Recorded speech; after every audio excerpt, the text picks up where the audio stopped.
మరియు ఇవ్వడానికి ఒక చిన్న, నాకైతే కేవలం వాక్యము కన్నా మిన్న అయినది మరేదీ లేదని నేను భావిస్తున్నాను. వినుట వలన విశ్వాసం కలుగును, మరియు అది దేవుని యొక్క వాక్యము వినుట వలనై ఉన్నది. బుధవారాల్లో మరియు బహుశా ఆదివారాల్లో, ఆదివారపు ఆరాధనలో ఏదో ఒక దానిలో కాపరికి కొంచెం విశ్రాంతి ఇచ్చేదము. దానికి అతడు చాలా అర్హుడై ఉన్నాడు. మరియు మనం పరిశుద్ధ గ్రంథములోని ఒక పుస్తకాన్ని తీసుకుందామని అనుకున్నాను.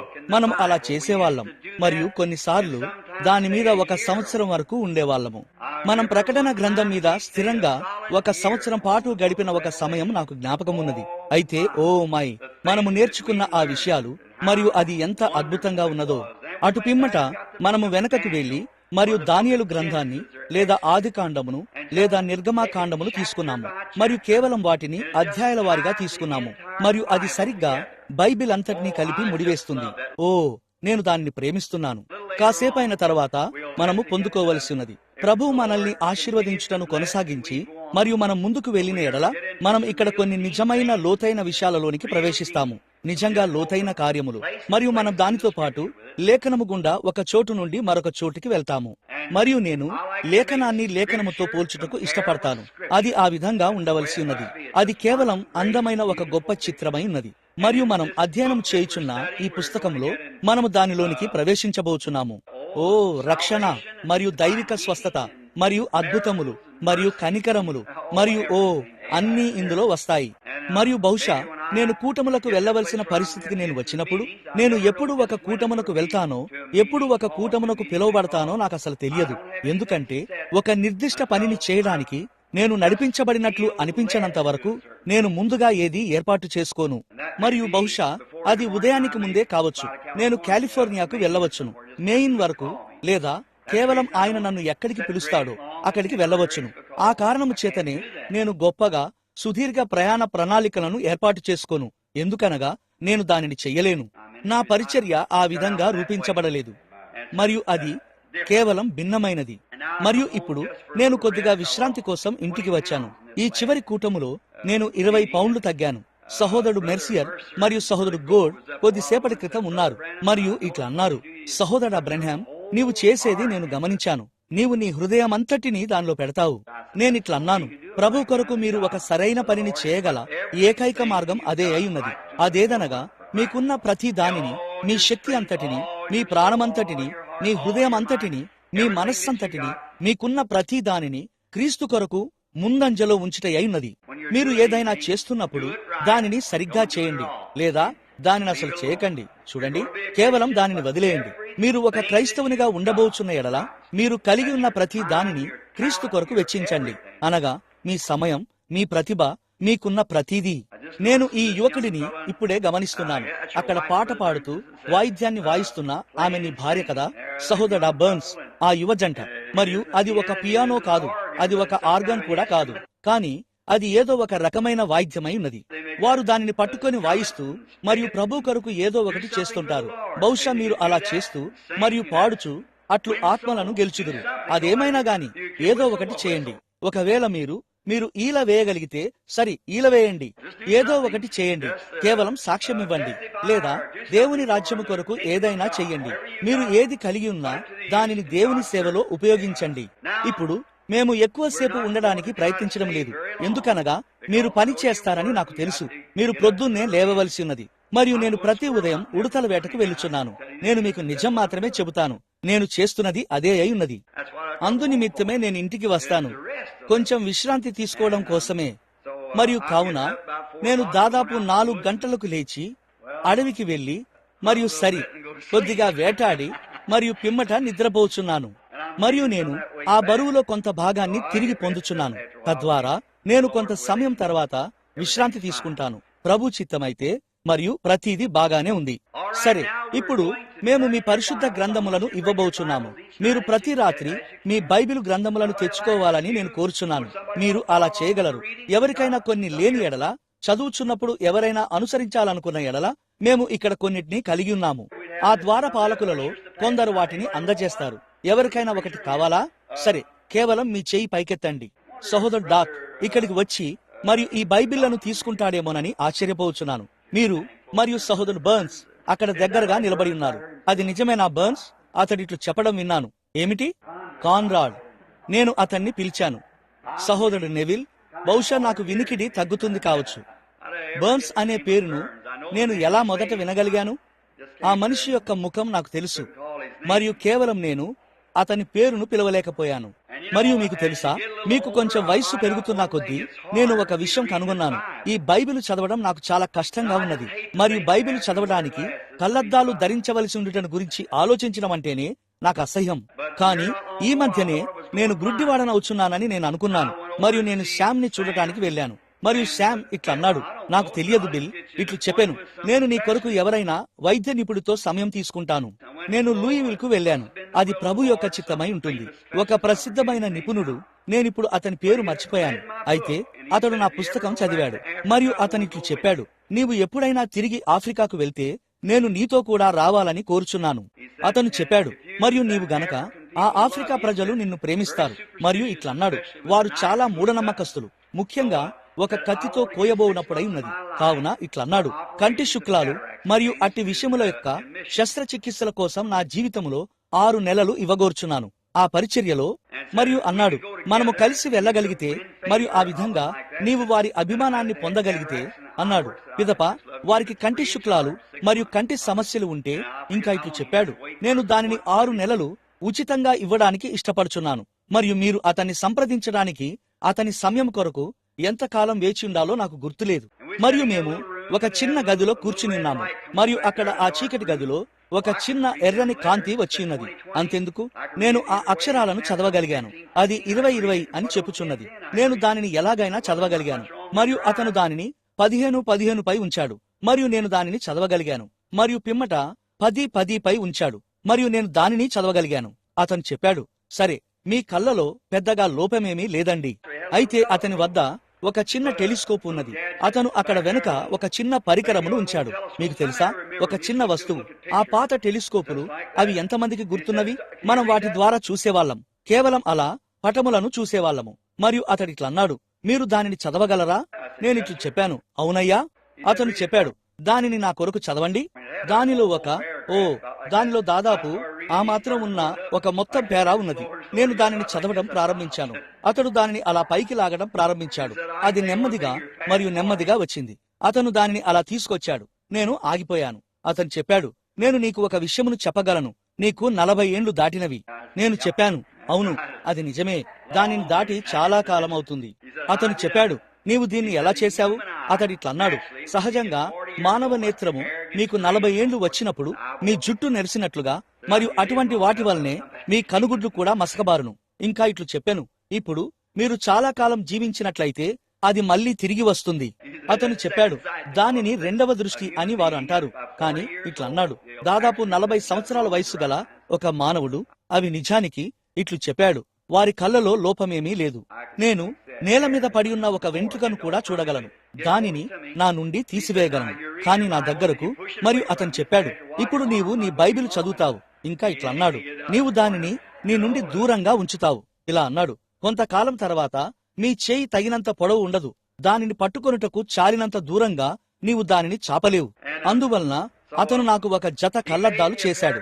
మరియు దానిలో దిగువ భాగము అది చదువుట కొరకై ఉన్నది.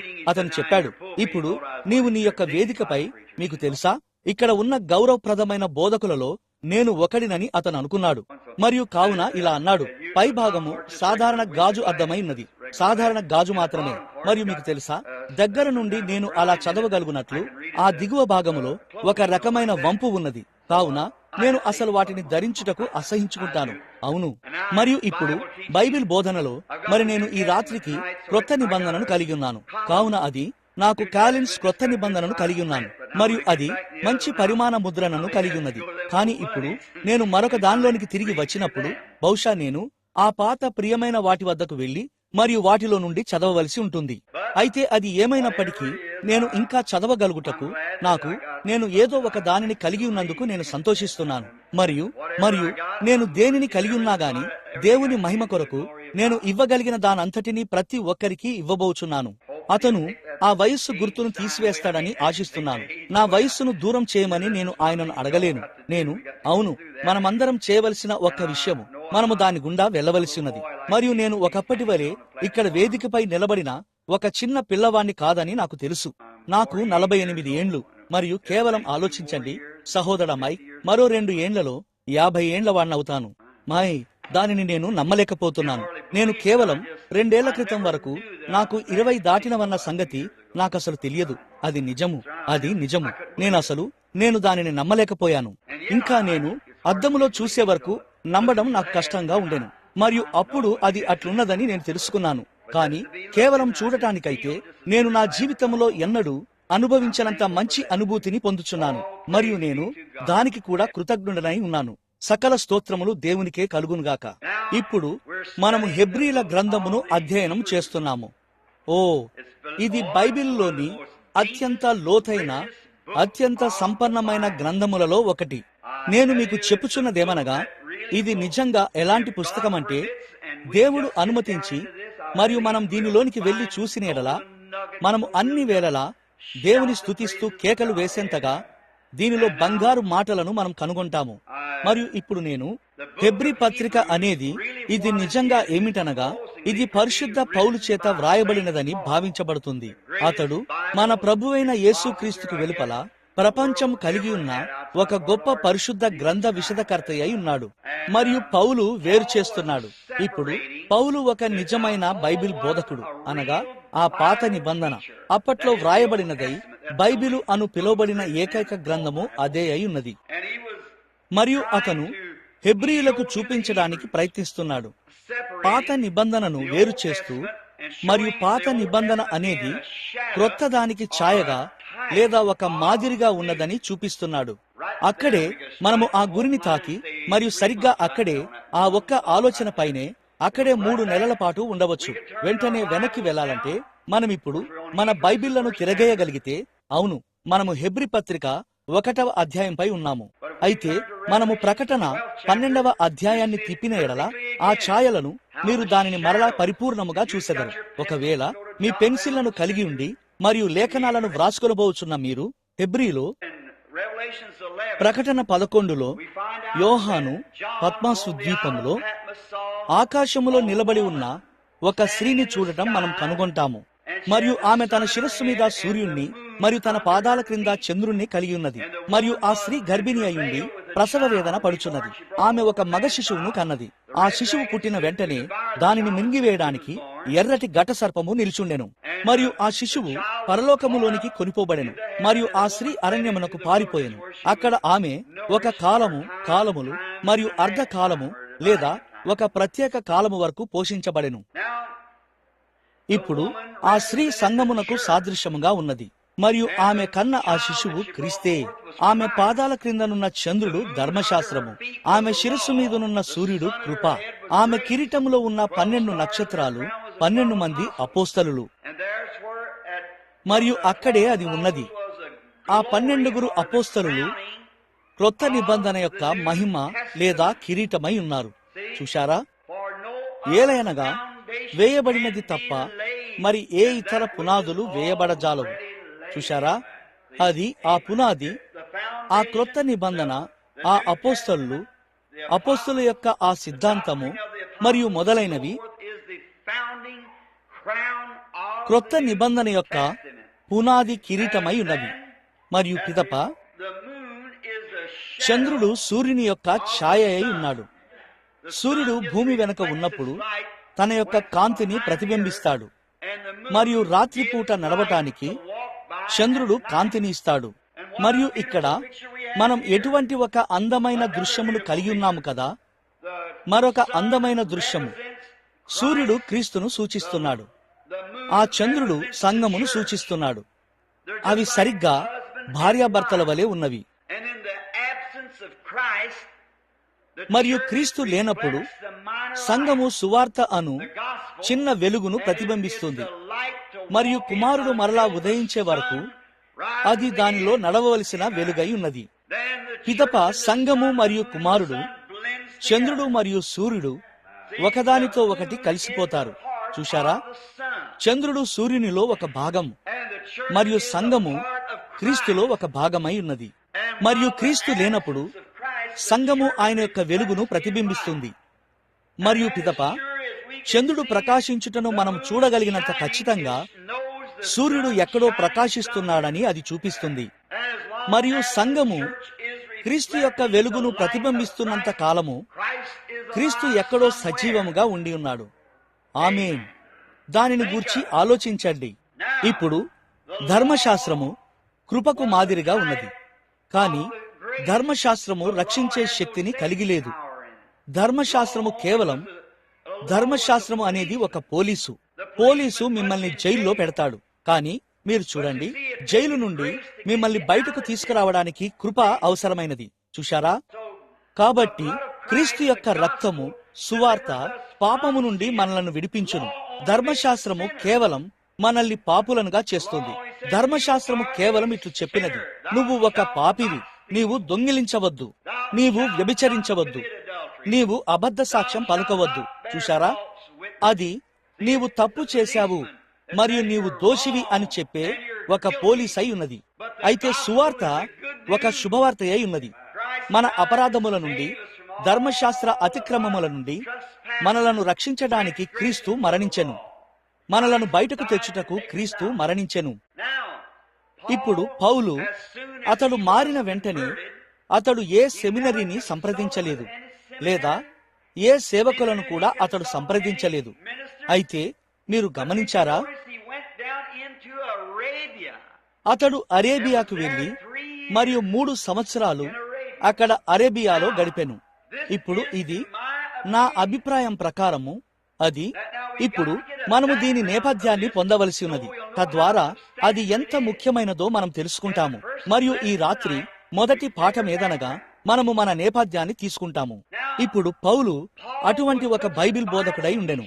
ఎందుకనగా అతడు అన్ని కాలములలో ప్రసిద్ధి చెందిన ఆ గొప్ప గమలియేలు క్రింద బోధించబడ్డాడు. మరియు అతడు ఆనాటి అత్యంత సుప్రసిద్ధమైన వారిలో ఒకడు. అతడు ఆ ధర్మశాస్త్రము మరియు ప్రవక్తలను గూర్చిన గొప్ప బోధకుడు. కాబట్టి పౌలు ఆ విషయాలలో బాగా తర్ఫీదు పొందాడు. మరియు పిదప ఇట్లునుటను బట్టి నేను అతన్ని ఇష్టపడుచున్నాను. ఈ గొప్ప ప్రత్యక్షత అతని హృదయములో నిజాయితీగా ఉన్నాడు. ఒక నరహంతకుడు స్టెఫెను మరణానికి సమ్మతించాడు మరియు రాళ్లతో కొట్టబడి చంపబడుట వలన ఆ రాళ్లు మరియు మట్టి దిబ్బల క్రింద స్టెఫెను చనిపోవుటను చూశాడు. స్టెఫెను తన చేతులను పరలోకము తట్టు ఎత్తి మరియు ఇట్లు చెప్పుటను పౌలు చూసినప్పుడు అది అతన్ని తాకి ఉంటుందని నేను అనుకుంటున్నాను. ఆకాశము తెరవబడుటను నేను చూస్తున్నాను. మనుష్య కుమారుడు దేవుని కుడిపార్శ్వమందు నిలిచి ఉండుటయు నేను చూచుచున్నాను. మరియు అతడిట్లన్నాడు, తండ్రి, వారి మీద ఈ పాపము మోపకము. మరియు అతడు నిద్రించెను. మీరు దానిని గమనించారా? అతడు ఎన్నడూ మరణించలేదు, అతడు నిద్రించాడు. అతడు తరువాత ఎన్నడూ మరొక రాతి దెబ్బను అనుభవించాడని నేను నమ్మను. తల్లి రొమ్మున ఒక పసిబిడ్డ నిద్రపోవునట్లే స్టెఫెను దేవుని చేతుల్లో నిద్రించాడు. పౌలు విషయంలో ఏదో ఉన్నది, అది అతన్ని తాకినది. అప్పుడు అతడు దానితో పోరాడటానికి ప్రయత్నిస్తూ తన నమ్మకానికి కట్టుబడిన వ్యక్తి వలెనే అతడు ప్రధాన యాజకుని వద్దకు వెళ్లి మరియు కొన్ని పత్రాలను తెచ్చుకున్నాడు. ఇట్లన్నాడు, ఆ గోల చేస్తున్న ప్రజలందరినీ మరియు ఆ మత విరోధులను నేను అరెస్టు చేస్తాను. అది ఎట్లు పరిగణించబడుతుందంటే, ఈనాడు మనం ఏదో అధిక మూఢభక్తి గల మతోన్మాదులు లేదా అటువంటిది ఏదో అని పిలుస్తాము. వారు ఎంతో గోల చేస్తూ గందరగోళాన్ని కలగజేస్తున్నారు.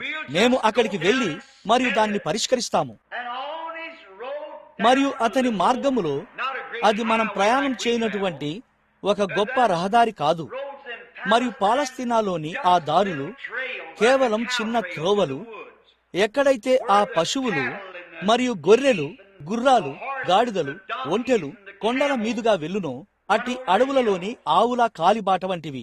మరియు ఒకరోజు పౌలు దమస్కునకు వెళ్లే దారిలో దాదాపు మధ్యాహ్న వేళలో ప్రకాశిస్తున్న ఒక గొప్ప వెలుగు అతన్ని నేల మీదకి పడద్రోసెను. పౌలు తప్ప మరెవరూ దానిని చూడలేదు. మీరు దానిని గమనించాలని నేను కోరుచున్నాను. మరియు సరిగ్గా ఇక్కడ ఇప్పుడు ఇది వ్యక్తిగతమైనది కాదు, కానీ కేవలం మనం దీని యొక్క నేపథ్యములోనికి వెళ్ళుటను బట్టి అయి ఉన్నది. తద్వారా మీరు గ్రహిస్తారు, అదే యేసు. ఇప్పుడు ఆయన ఇక్కడ భూమి మీద ఉన్నప్పుడు ఆయన ఇట్లు చెప్పెను, నేను దేవుని యొద్ద నుండి వచ్చి ఉన్నాను మరియు నేను తిరిగి దేవుని యొద్దకే వెళ్ళుదును.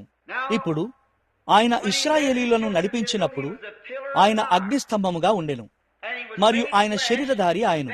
పిదప ఆయన అదే అగ్నిస్తంభమునకు తిరిగి వెళ్ళెను. మరియు ఆయన దమస్కు మార్గమున పౌలును కలిసినప్పుడు ఆయనే ఆ అగ్నిస్తంభము, ఆ వెలుగై ఉండెను. చూడండి, ఒక గొప్ప వెలుగు. మరియు పౌలు ఇట్లా అన్నాడు, నేను హింసించుచున్నది ఎవరిని? ఆయన ఇట్లు చెప్పెను, నేను నీవు హింసించుచున్న యేసును, ఆ వెలుగు. ఓ, ఆయన అద్భుతమైన వాడు కాడా? మరియు ఈ రాత్రి ఆయన ఇక్కడ ఉన్నాడు, సరిగ్గా ఇక్కడ మనతో ఉన్నాడు. సరిగ్గా అక్కడే ఆయన ఫోటో తీయబడెను. అదే కార్యము. చూడండి, అగ్నిస్తంభము, వెలుగు. ఆయన ఎట్లు ఉండెనో సరిగ్గా అట్లే నిన్న, నేడు మరియు నిరంతరము ఒక్కటే రీతిగా ఉన్నాడు.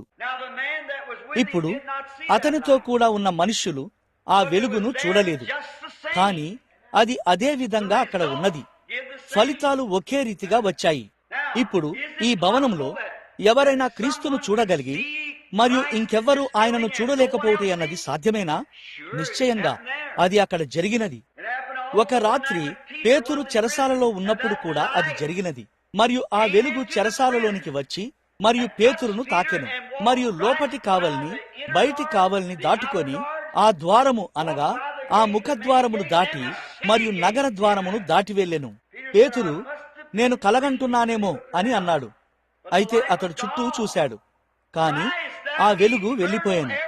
అది క్రీస్తు, ఆ నిత్యమైన శాశ్వతమైన వెలుగు. ఆయన అక్కడ ఉన్నాడు ఇప్పుడు ఆ దారిలో.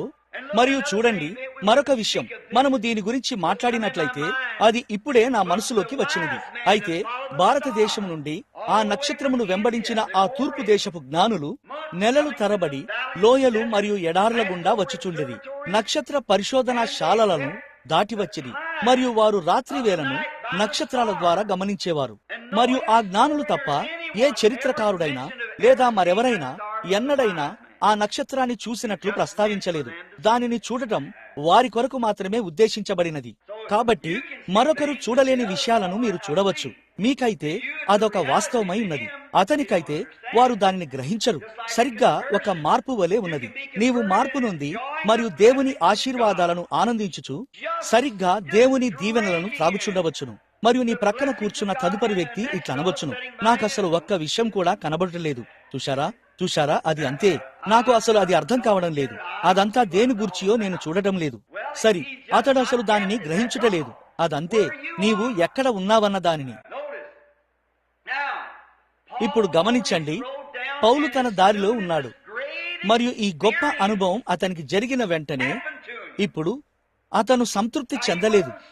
పౌలును అంత మంచివానిగా చేసినది అదే.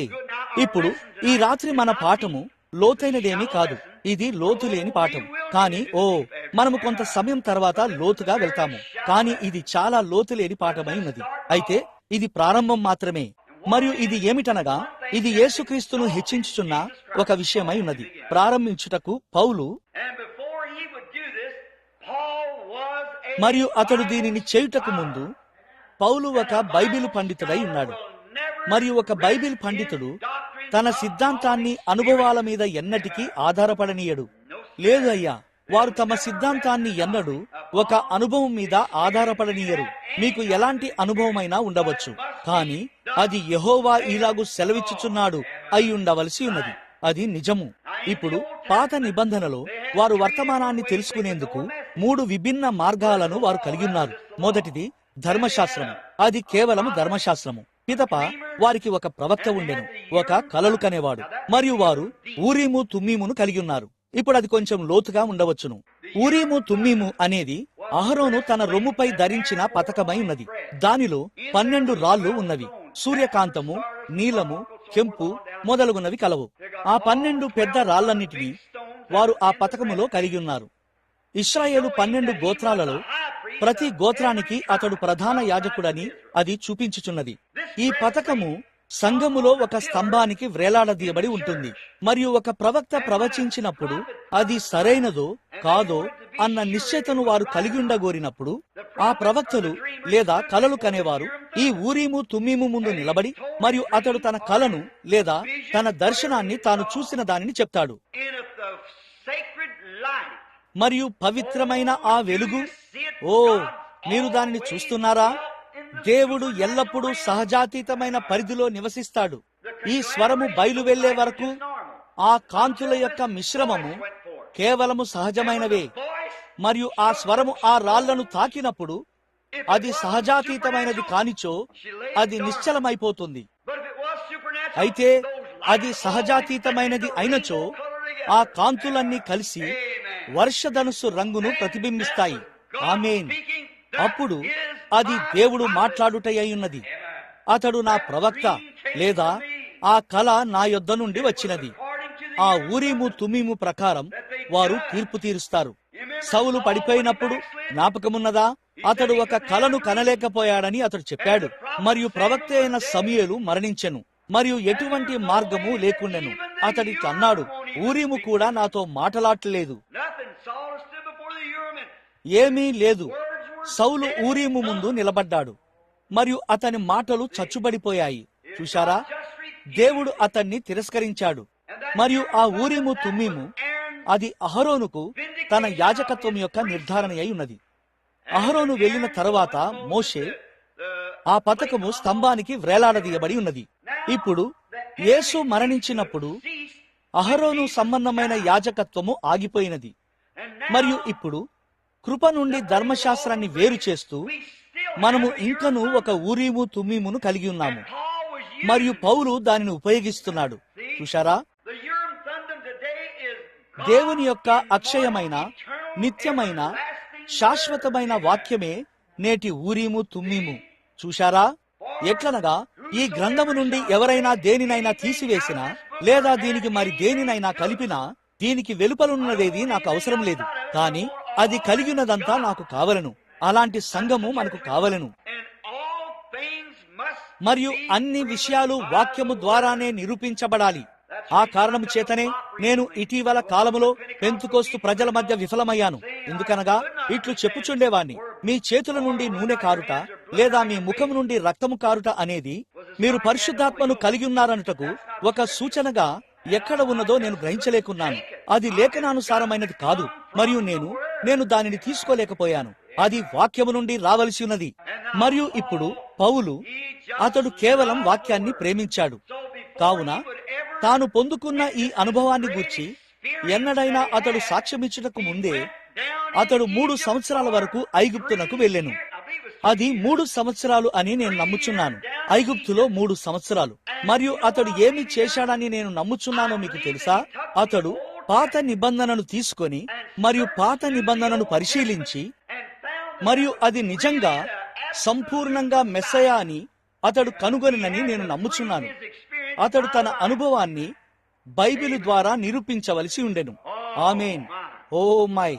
అతడు చెరసాలలో ఉన్నప్పుడు అతన్ని చూడండి. మీరు గమనించండి, అతడు చాలా కాలం అక్కడ చెరసాలలో ఉన్నప్పటి కొంత సమయం అతని జీవితంలో ఉన్నది. అతడు ఎఫెసీ పుస్తకాన్ని వ్రాశాడు.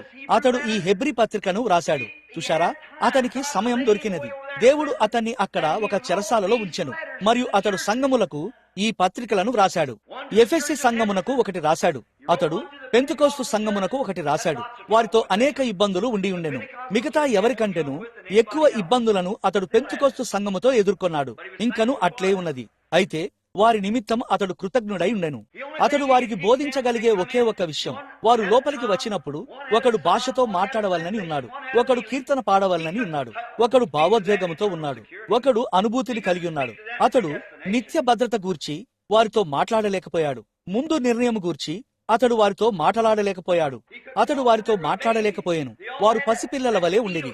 వారంతా ఏదో ఒక అనుభూతిని పొందవలనని ఉన్నారు, లేదా దేనినో చూడవలనని ఉన్నారు, లేదా వింత అనుభూతులను మరియు లేదా వారి చుట్టూ ఏదైనా కొన్ని ఆధారాలను కలిగి ఉండవలనని ఉన్నారు. కానీ నేను నమ్ముచున్నదేమనగా, అతడు ఎఫెసీలతో మాట్లాడినప్పుడు అతడిట్లు చెప్పగలిగెను, దేవుడు మనలను కుమారులు మరియు కుమార్తెలుగా ముందుగా నిర్ణయించుకొనెను మరియు జగత్తు పునాది వేయబడక మునిపే యేసు క్రీస్తులో మనలను తన పిల్లలుగా స్వీకరించెను. దానిని చూడండి. మాయ్ రోమా పత్రిక మరియు మొదలగు వాటిలో అతడు వచ్చుటను గమనించండి. వారు ఎదిగి ఉన్నారు. ఓ, వారు భాషలతో మాట్లాడేది నిశ్చయంగా, మరియు వారు పరిశుద్ధాత్మ యొక్క ఇతర సూచనలను వారి మధ్యన కలిగి ఉండిరి. కాని వారు సిద్ధాంతాలను మరియు ఉద్రేకాలను మరియు చిన్న వణుకులను మరియు వింత అనుభూతులను తయారు చేయలేదు. పౌలు ఇట్లు చెప్పాడు, మీరు వాటితో మరీ విపరీతమైపోవచ్చున్నారు. మీరు బోధించవలసి ఉండగా మీరు ఇంకను శిశువులుగా ఉండి మరియు పాలు త్రాగవలసిన వారిగానే ఉన్నారు. ఇప్పుడు నేను ఎల్లప్పుడూ ఈ ఆలయము ఒక శిశువుల గుంపుగా ఉండకూడదని దృఢంగా చెప్పుటకు ప్రయత్నించాను. మనము ఎదిగిన వారిగా ఉందాము, మార్గములో నిలబడదాము. ఓ మాయే, అక్కడే మీరున్నారు. కాబట్టి తన అనుభవము దేవుని యొక్క బైబిలుతో సరిపోయినదాయని చూచుటకు మొదటిగా పౌలు అక్కడికి వెళ్ళెను. ఓ ఈనాడు ప్రజలు కేవలం దానిని మరలా చేసిన ఎడల, మనం మన అనుభవాన్ని దేవుని బైబిల్ గ్రంథముతో సరిపోల్చగలిగిన ఎడల అది అద్భుతముగా ఉండదా? అది సరిపోని ఎడల అప్పుడు మన అనుభవం తప్పయున్నది. అది ఊరిము తుమ్మిములో ప్రకాశించదు. అది అక్కడ ప్రకాశించిన ఎడల ఆమేన్, మీరు దానిని పొందుకున్నారని తెలుసుకోండి. కానీ అది ప్రకాశించని ఎడల అది ఎంత మంచిగా అనిపించినా, అది సరియైనదన్నట్లు ఎంత వాస్తవంగా కనిపించినా గాని నేను లెక్క చేయను. ఆ ఊరిము తుమ్మిముపై ఆ వెలుగులు ప్రకాశించకపోతే అది తప్పయున్నది. మరియు మీకు ఎంత అనుభవం ఉన్నా, అది ఎంత వాస్తవమైనదిగా కనిపిస్తున్నా, అది ఎంత సమ్మతంగా ఉన్నా, అది ఎంత విద్యాభ్యాసం కలిగించేదిగా ఉన్నా, అది ఆత్మలను సంపాదించుటకు ఎంత గొప్ప సాధనముగా ఉన్నా లెక్కలేదు. అది వాక్యములో ప్రకాశించకపోతే అది తప్పయున్నది. అవును, అది వాక్యముతో సరితూగవలసి ఉన్నది. ఇప్పుడు దారికి మధ్య అనేది ఉన్నదని నేను నమ్ముతాను. దారి. ఇప్పుడు చాలాసార్లు నేను ఒక నాజరీను సంఘానికి వెళ్ళేవాణ్ణి. ఆ ప్రియమైన ప్రజలను దేవుడు దీవించునుగాక. వారు పాతకాలపు శుద్ధీకరించబడిన మెథడిస్టులై ఉన్నారు. Church of God, Nazarene, Pilgrim Holiness మరియు ఆ మంచి పాత హోలీనెస్ సంఘములలో అనేకులు. మరియు వారు ఒక పాటను పాడేవారు. నేను ఆ పాత ఉన్నత రహదారిలో నడుస్తున్నాను, నేను వెళ్ళిన ప్రతి చోట చెప్పుచున్నాను, ప్రభువా, నాకు తెలిసిన దేనికంటేను నేను ఒక పాతకాలపు క్రైస్తవునిగా ఉంటాను. మంచిది, అద్భుతం. మరియు పిదపవారు పరిశుద్ధత యొక్క రాజమార్గం గురించి మాట్లాడేవారు. ఇప్పుడు మీరు దానిని చదివినట్లయితే వారు దానిని యెషయా 35వ అధ్యాయము నుండి పొంది ఉన్నారు. ఇప్పుడు మీరు గమనించినచో అతడు ఇలా అన్నాడు, ఒక రాజమార్గము మరియు ఒక మార్గం ఉండును. ఇప్పుడు మరియు అనేది ఒక అనుసంధానము. చూశారా? ఒక రాజమార్గము, అది పరిశుద్ధత యొక్క రాజమార్గము కాదు, ఒక రాజమార్గము. మరియు ఒక మార్గము ఉండును, మరియు అది పరిశుద్ధ మార్గము అని పిలువబడును. పరిశుద్ధత యొక్క రాజమార్గము కాదు, పరిశుద్ధ మార్గము. మరియు ఆ దారి యొక్క మార్గము ఆ దారి మధ్య అయి ఉన్నది. ఆ నీరు ఇరువైపులకు చెత్తను కడిగివేసి ఆ దారిని శుభ్రంగా ఉంచునట్లు అది ఇలా నిర్మించబడినది. మీరు ఆ దారి సరిగ్గా నిర్మించబడకపోతే మీ దారిలో ఎల్లప్పుడూ నీటి కుంటలు ఉంటాయి. ఆ మార్గం దారి మధ్య అయి ఉన్నది. ఇప్పుడు ఇటువైపు ప్రజలు మారినప్పుడు వారి మనస్సులు సరిగ్గా క్రీస్తుపైనే ఉంచబడతాయి. మరియు వారు కొంచెం పండితులయ్యుండి మరియు ప్రార్థనలో ఉండకపోతే వారు నిజంగా చల్లబడిపోతారు. మరియు మొండిగా మరియు నామకార్థంగా మరియు ఆసక్తి లేని వారిగా మారిపోతారు. మరియు పిదప వారు కొంచెం ఉద్రిక్తతకు లోనైతే మీరు గమనించకపోయిన ఎడల వారు అటువైపు కేవలం అసాంఘికంగా మరియు పిచ్చివారిగా మారతారు. చూడండి, వారు ఉద్రేకాలలోనికి మరియు ప్రతి దానిలోనికి వెళ్తారు. అయితే ఇప్పుడు ఒక నిజమైన సంఘము అనేది సరిగ్గా దారి మధ్యలోనున్న ఒక నిజమైన స్వస్థ చిత్తము గల సువార్త అయి ఉన్నది. అది చల్లబడి మరియు నామకార్థముగా లేదు, లేదా అది మూఢభక్తి కూడా కాదు. అది ఒక నిజమైన మంచి పాత వెచ్చని సువార్త అయి ఉన్నది. హృదయపూర్వకమైన దేవుని ప్రేమ అయి ఉన్నది. అది ఇరువైపుల నుండి పిలుచుచు నేరుగా ఆ దారి మధ్యన పోవుచున్నది. అది వాస్తవము. ఇప్పుడు అదియే. మరియు మీరు ఆ సంఘమును ఎలా కనుగొనబోచున్నారు? నేరుగా వాక్యము అనే ఆ ఊరిము తుమ్మిము నుండి కనుగొనగలరు.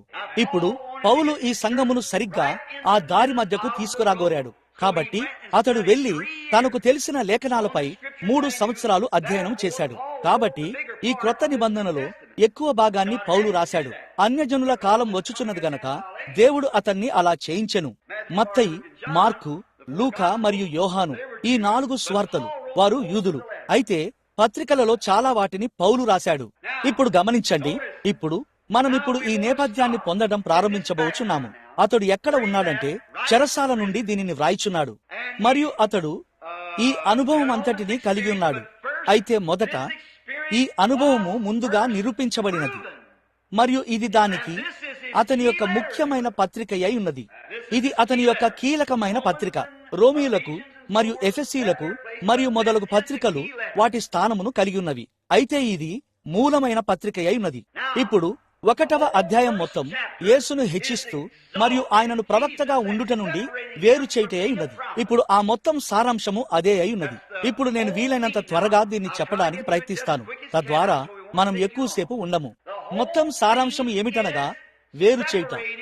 నూతన అధ్యాయ 1వ అధ్యాయం అనేది ఏ ఇతర ప్రవక్త నుండి అయినా యేసును వేరు చేయుచున్నది, లేదా ధర్మశాస్త్రం నుండైనా లేదా అటువంటి వాటి నుండైనా వేరు చేసి మరియు యేసు ఎవరని చూపిస్తున్నది. ఇప్పుడు చూడండి, దేవుడు, ఈ మొట్టమొదటి పదంతో మనం ప్రారంభించుదాము. దేవుడు పూర్వకాలమందు నానా సమయములలోను, పూర్వకాలమందు అంటే గతములో, గడిచిన కాలమని అర్థము, నానా విధములుగాను ప్రవక్తల ద్వారా ఆ పూర్వకాలమందు మన పితరులతో మాట్లాడెను. ఇప్పుడు చూడండి, దేవుడు పూర్వము నానా సమయములలో ఆయన ప్రవక్తల ద్వారా పితరులతో మాట్లాడెను. ఆ విధంగా ఆయన తన ప్రవక్త ద్వారా తన వర్తమానాన్ని ఇవ్వవలసి ఉండెను.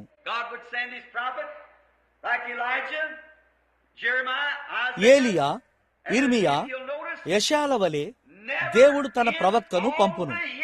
మరియు మీరు గమనించినచో ప్రపంచ చరిత్రంతటిలో ఎన్నడూ సంఘము ఒక ప్రవక్తను ఉత్పత్తి చేయలేదు.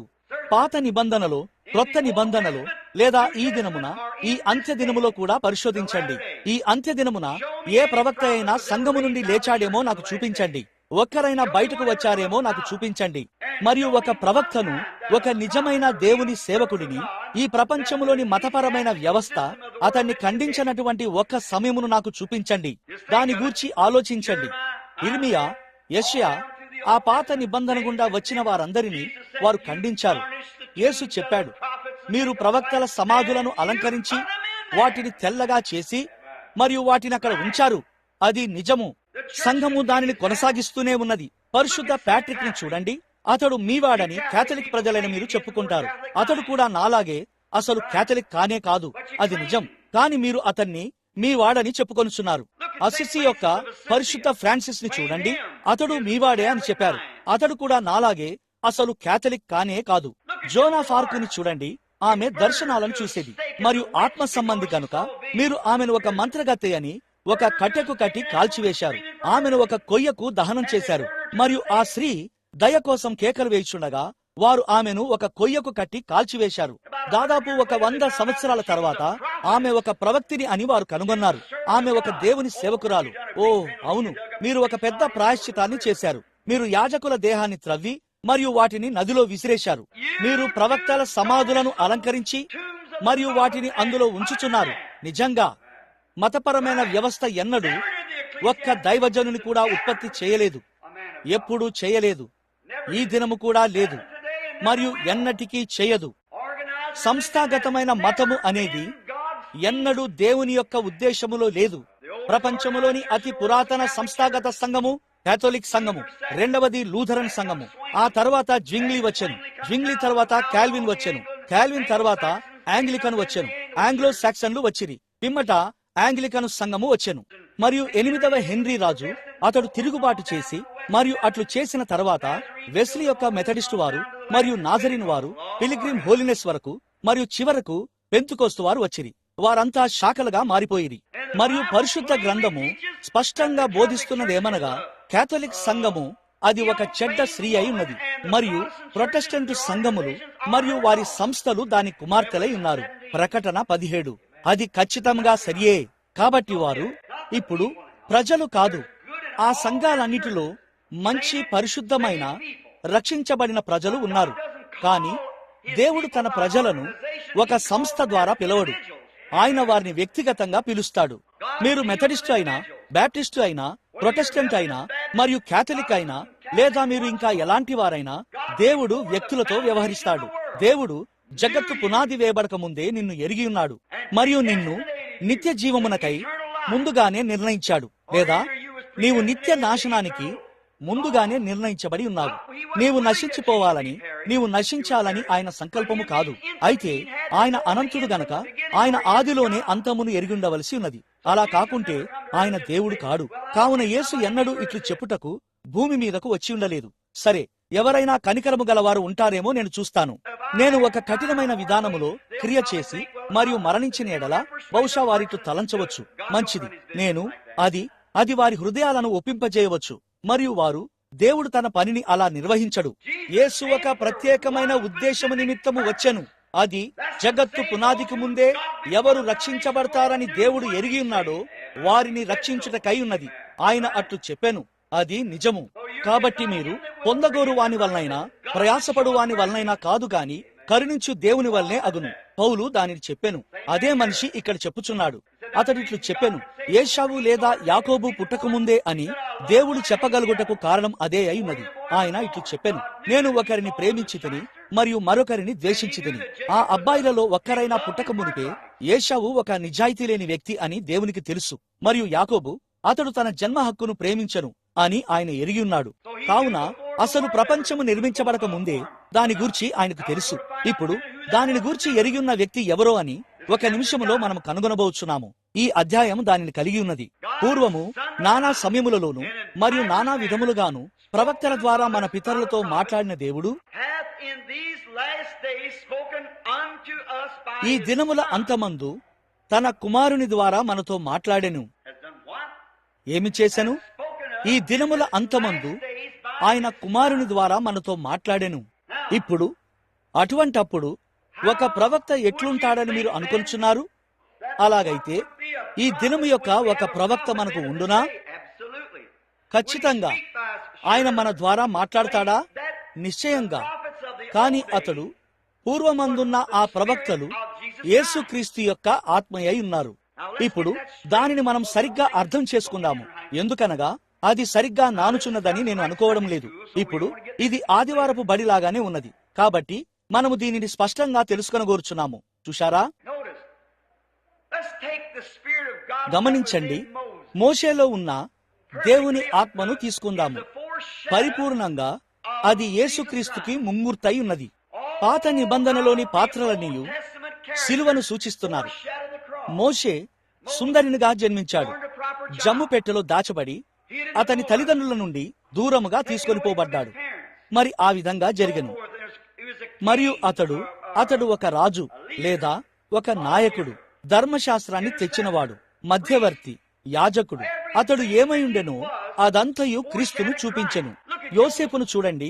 తన తండ్రి ద్వారా ప్రేమించబడ్డాడు, తన సహోదరుల ద్వారా ద్వేషించబడ్డాడు, మరియు దాదాపు 30 వెండి నాణాలకు అమ్మివేయబడ్డాడు.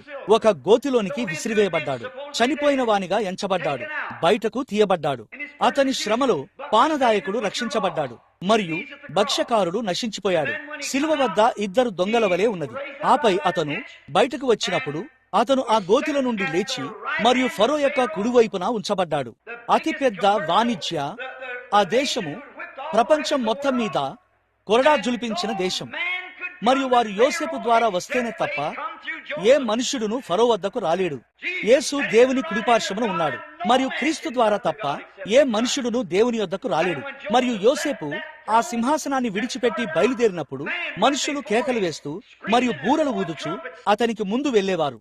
ఇట్లు చెప్పుచు బూరలు ఊదేవారు, మోకరించండి, యోసేపు వస్తున్నాడు.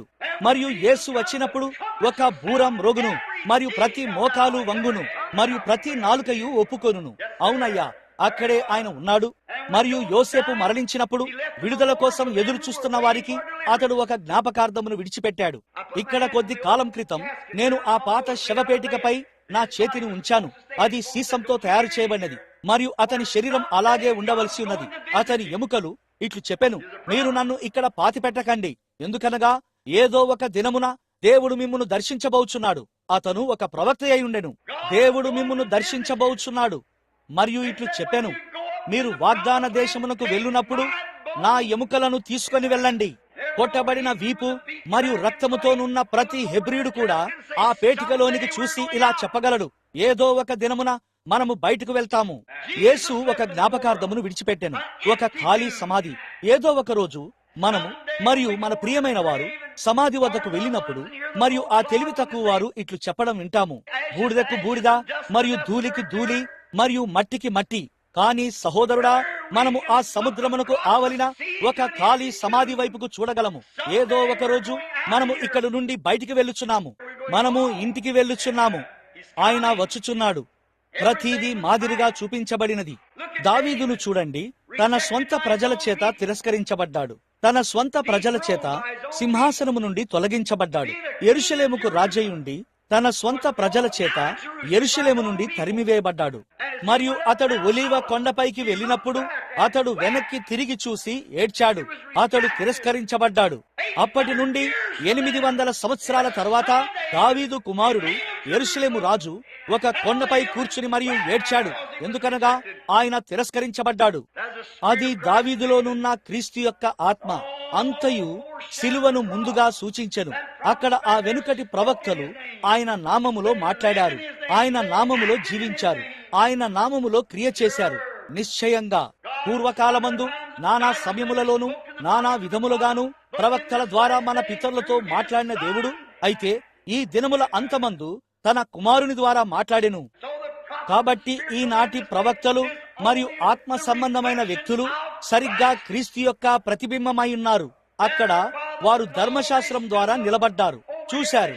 ఇక్కడ వారు కృప ద్వారా నిలబడి వెనకకు చూస్తున్నారు. అది హెబ్రీ పత్రిక 11లో చివరి అధ్యాయం. నేను దాని విషయమై చాలా సార్లు ఆశ్చర్యపోయాను. చివరి అధ్యాయంలో హెబ్రీ పత్రిక 11వ అధ్యాయం యొక్క చివరి భాగంలో అతడు అబ్రహామును గూర్చి మాట్లాడినప్పుడై ఉన్నది. అది గొప్ప విశ్వాసపు అధ్యాయము. మరియు దాని ముగింపులో అతడిట్లు చెప్పెను, వారు గొర్రె చర్మములను మేక చర్మములను ధరించుకొని దరిద్రులుగా చేయబడి రంపముతో కోయబడిరి. వెల్లుటకు ఏ చోటు లేక వారు తిరుగులాడుచూ సంచరించిరి, ద్వేషించబడిరి, తృణీకరించబడిరి మరియు హింసించబడిరి. అట్టి వారికి ఈ లోకము యోగ్యమైనది కాదు. పిదప పౌలు నిలబడి మరియు ఇట్లు చెప్పెను, కానీ మనము లేకుండా వారు సంపూర్ణులు కాలేరు. ఎందుకంటే వారు సిలువ వైపునకు మాత్రమే చూశారు, మరియు మనమైతే సిలువ ద్వారా చూస్తున్నాము.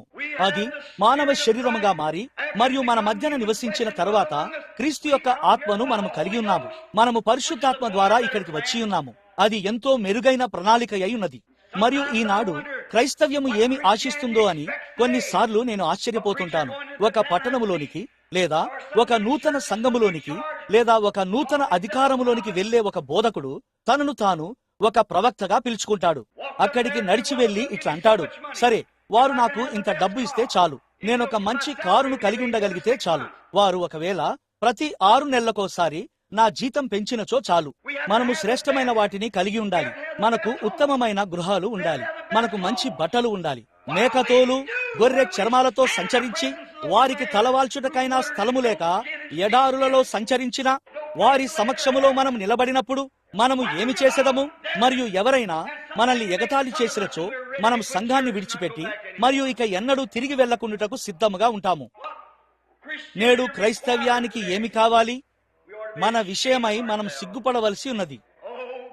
ఓ దేవా, మమ్మల్ని కనికరించుము. ఆ దినమున ఆయన ప్రవక్తల ద్వారా మాట్లాడాడు, కానీ ఈ దినమున తన కుమారుని ద్వారా మాట్లాడాడు. అక్కడ అది ఒక ప్రవక్త యొక్క మాట. ఈనాడు ఇది కుమారుని యొక్క మాట అయి ఉన్నది. ఓ ప్రభు నామము స్తుతింపబడునుగాక. మరో మాటలో చెప్పాలంటే మీరు ఆ నీడ వైపు, ఆ ఛాయ వైపు చూస్తున్నట్లయితే మీరు పొరపాటు చేయవచ్చు, కానీ ఇది మెరుగుపరచబడినది. చిత్రము స్పష్టముగా ఉన్నది. అది ప్రవక్త ద్వారా అయి ఉన్నది. ఇది ఆయన కుమారుని ద్వారా అయి ఉన్నది. అది ఛాయ ద్వారా అయి ఉన్నది. ఇది నిజ రూపము ద్వారా అయి ఉన్నది. ఆమేన్. మీరు దానిని చూశారా? తప్పిపోయే అవకాశమే లేదు. ఈ దినమున ఆయన కుమారుని ద్వారా అది ఒక నిజ రూపమై ఉన్నది. ఓ, అది ఎంత అద్భుతము! ఆయన ఆ కుమారుని వారసునిగా నియమించెను. Oh my, సమస్తమునకు వారసునిగా. అది ఏమిటి? అది ఒక నియామకము. ఓ వినండి, ఆయన అనగా క్రీస్తు సమస్తమునకు వారసునిగా నియమించబడ్డాడు. ఓ, ఏదేను తోట నుండియే అపవాది దానిని ఎరిగి ఉన్నాడు. మీరు చూడండి, ఆ ప్రజల యొక్క తీర్పులో ఆ దినమున అక్కడ ఆ మాటను అపవాది వినినప్పుడై ఉన్నది. ఇట్లు చెప్పెను, మంటి నుండి నీవు తీయబడితివి గనక నీవు తిరిగి మన్నైపోవుదువు. మరియు స్త్రీ సంతానము సర్పము యొక్క తలను చితకగొట్టును. వాగ్దానము చేయబడిన ఒక విత్తనము. ఆ సంతానము కోసం సాతాను నిరంతరము గమనించెను. హేబేలు జన్మించినప్పుడు వాడిట్లా అన్నాడు, అదిగ్గో నీవక్కడ ఉన్నావు. అది ఆ విత్తనము. మరియు వాడు హేబేలును చంపెను. వాని కుమారుడు కయీను హేబేలును చంపెను. మరియు హేబేలు చనిపోయిన వెంటనే వాడిట్లా అన్నాడు, నేను ఆ విత్తనమును పట్టుకున్నాను. వాడు దానిని చంపాడు. వాడిట్లా అన్నాడు, నేను దానిని పట్టుకున్నాను. అయితే హేబేలు మరణమునకు షేతు యొక్క జననము తిరిగి పునరుద్ధానమై ఉన్నది. వారు ఎలా క్రిందకు వచ్చిరో గమనించండి. షేతు యొక్క వంశావళి దీనులైన నీతిమంతులకు వ్యక్తులు వచ్చిరి.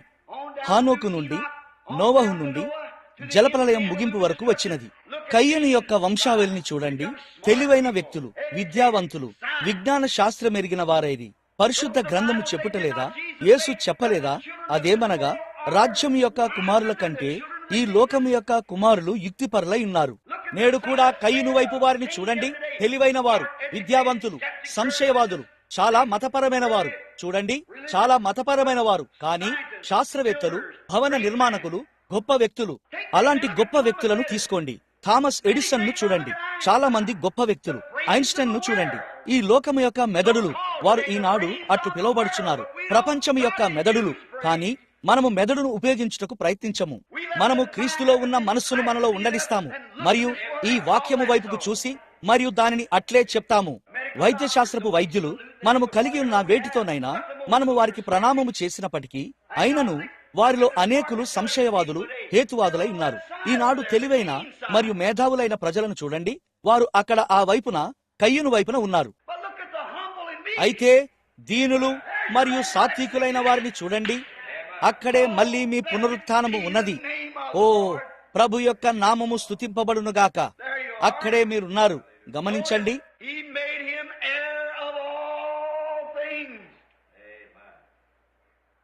ఆయన అతన్ని సమస్తమునకును వారసునిగా నియమించెను. ఆయన ద్వారా ప్రపంచములను నిర్మించెను.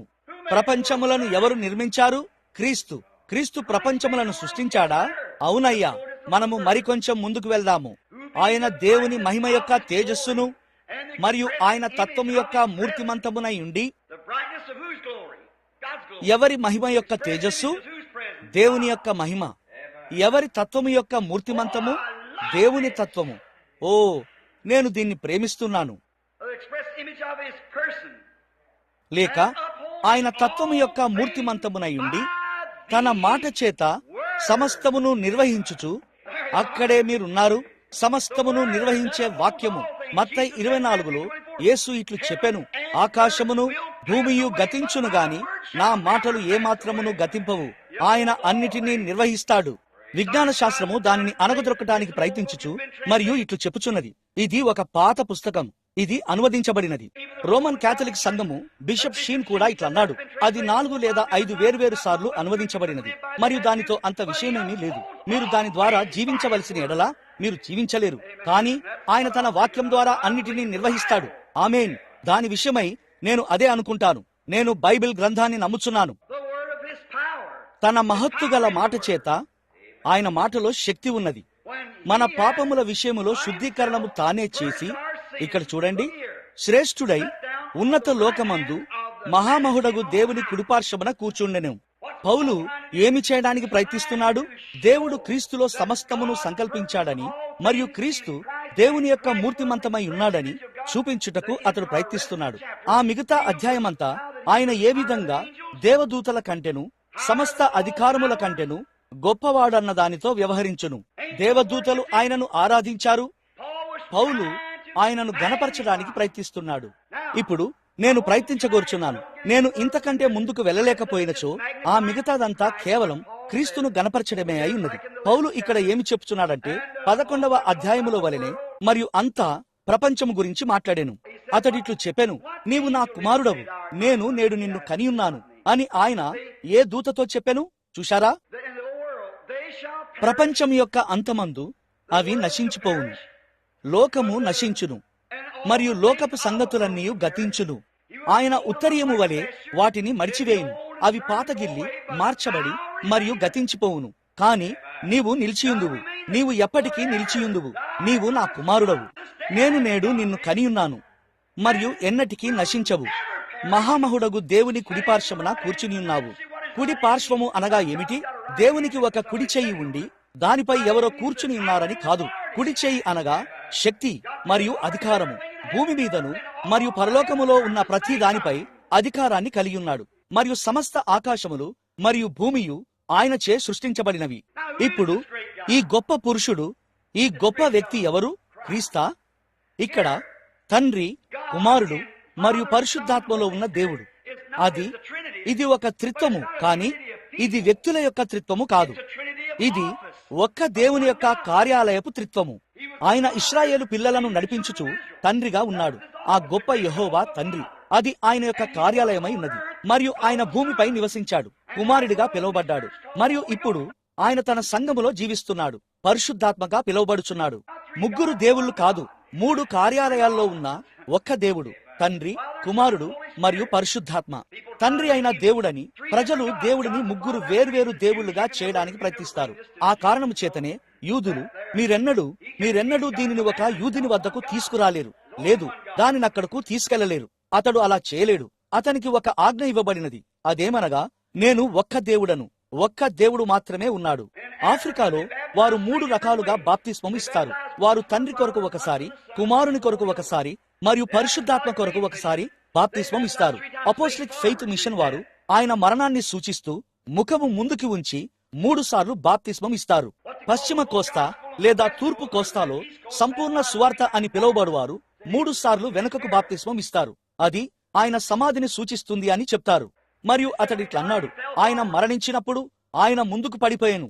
మరొక వ్యక్తి ఇలా చెప్పెను, ఆగండి, మీరొక వ్యక్తిని తన వీపుపై పాతిపెట్టాలి. అవి కేవలం చిన్న ప్రాచీన సాంకేతిక విషయాలు. మరి వారిద్దరూ తప్పై ఉన్నారు. లేఖనానుసారంగా వారిరువురు తప్పై ఉన్నారు. ఇది ఊరీము తుమ్మీము.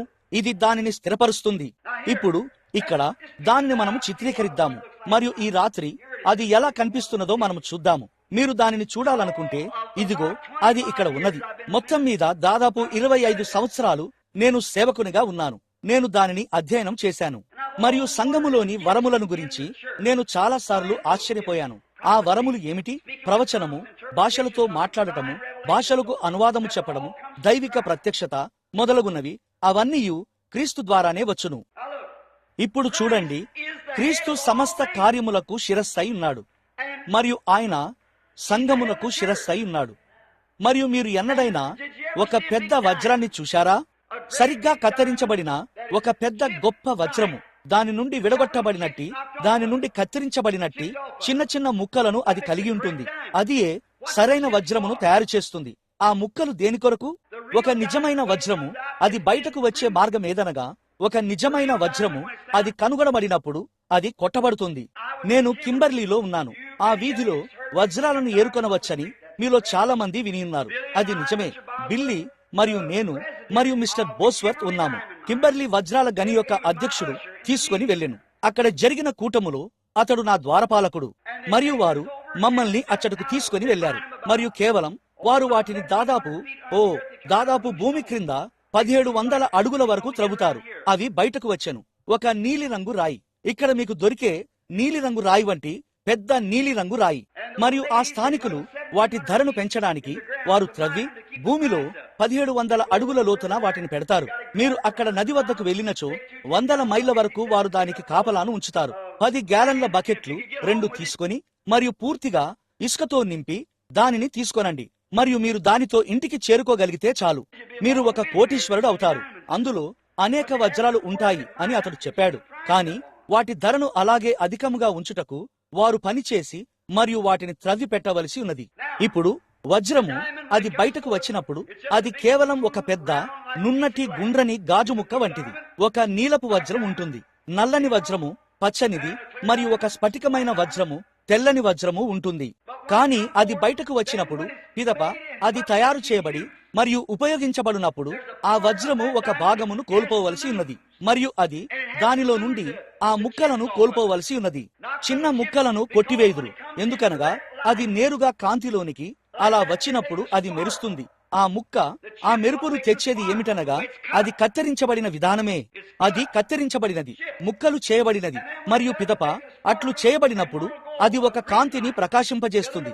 మరియు ఒకటి పచ్చని కాంతిని, మరొకటి నీలపు కాంతిని మరియు బహుశా మరొకటి పసుపు పచ్చని కాంతిని మరియు ఎర్రని కాంతిని ఇస్తుంది.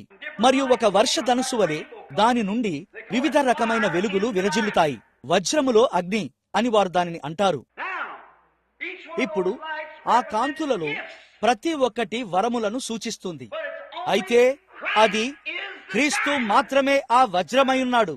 మరియు లోకానికి ఒక వెలుగువలే తనను తాను తిరిగి ప్రతిబింబించుకొనున్నట్లు వచ్చి మరియు నలగగొట్టబడి మరియు గాయపరచబడి మరియు ముక్కలు చేయబడినది ఆయనే. ఆయనే ఆ మాస్టరు వజ్రమై ఉన్నాడు. మీరు ఊహించగలరా?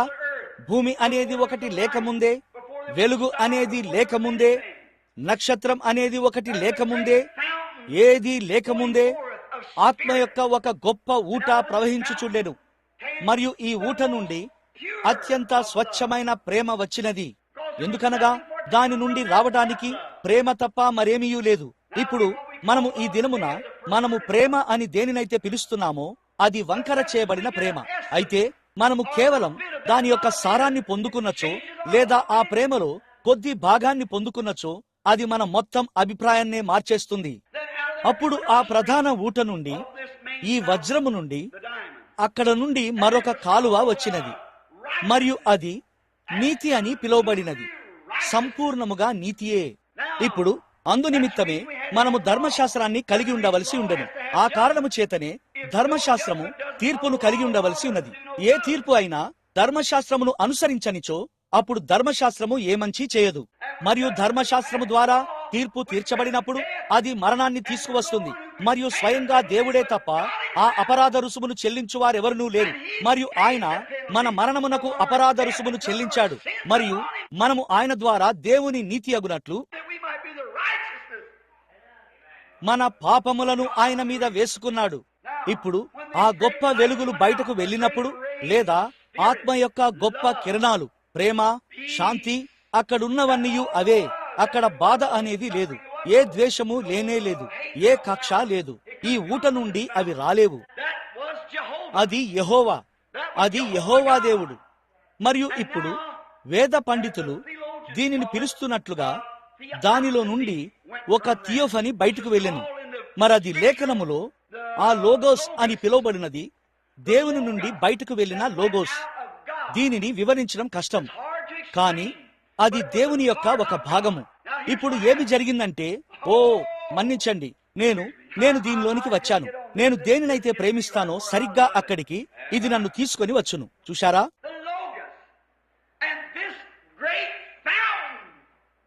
ఆ లోగోస్ మరియు ఈ గొప్ప ఊట, ఆదియు లేదా అంతమును లేని ఈ గొప్ప ఆత్మ యొక్క ఊట, ఈ గొప్ప ఆత్మ సృష్టిలో ఏర్పడడం ప్రారంభించినది. మరియు దాని నుండి బయటకు వెళ్లిన లోగోస్ దేవుని యొక్క కుమారుడు. ఆ ఆత్మ కలిగి ఉన్న ఏకైక దృశ్య రూపము అదే. మరియు అది ఒక థియోఫనీ, అనగా ఒక శరీరము. మరియు ఆ శరీరము ఒక మానవునిలా ఉండెను. అది ఆ బండ ప్రక్కగా వెళ్ళినప్పుడు మోషే దానిని చూశాడు.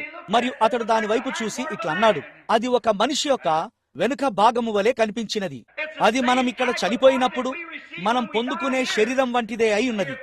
భూ సంబంధమైన ఈ గుడారము శిథిలమైపోయినను ఇది వరకే మన కొరకు ఒకటి వేచి ఉన్నది. అది మరియు అది దేవుని యొక్క కుమారుడైన థియోఫనీ అయి ఉన్నది. మనము శరీరములో ఉంచబడ్డాము గనక ఆ కుమారుడు, ఆ లోగోస్ శరీరధారిగా మారెను.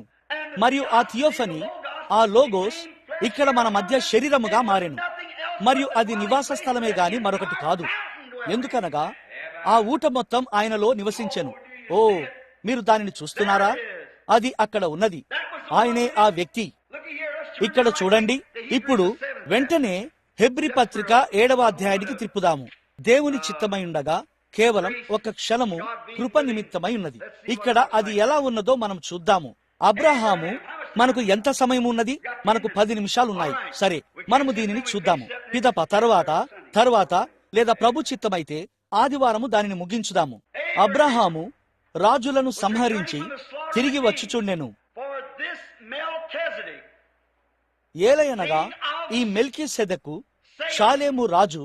షాలేము అనగా ఎక్కడ, ఎవరు, ఏమిటి అన్నది ఎంతమందికి తెలుసు? యెరూషలేము. షాలేము రాజును మహోన్నతుడగు దేవుని యొక్క రాజకుమారుడు, రాజులను సంహారము చేసి తిరిగి వచ్చుచున్న అబ్రహామును ఎవడు కలుసుకొని అతనిని ఆశీర్వదించెనో వినండి.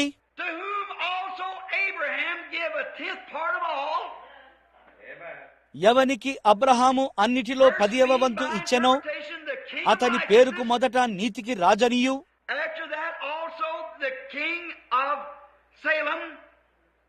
తరువాత సమాధానపు రాజనియు అర్థమిచ్చునట్టి షాలేము రాజని అర్థము.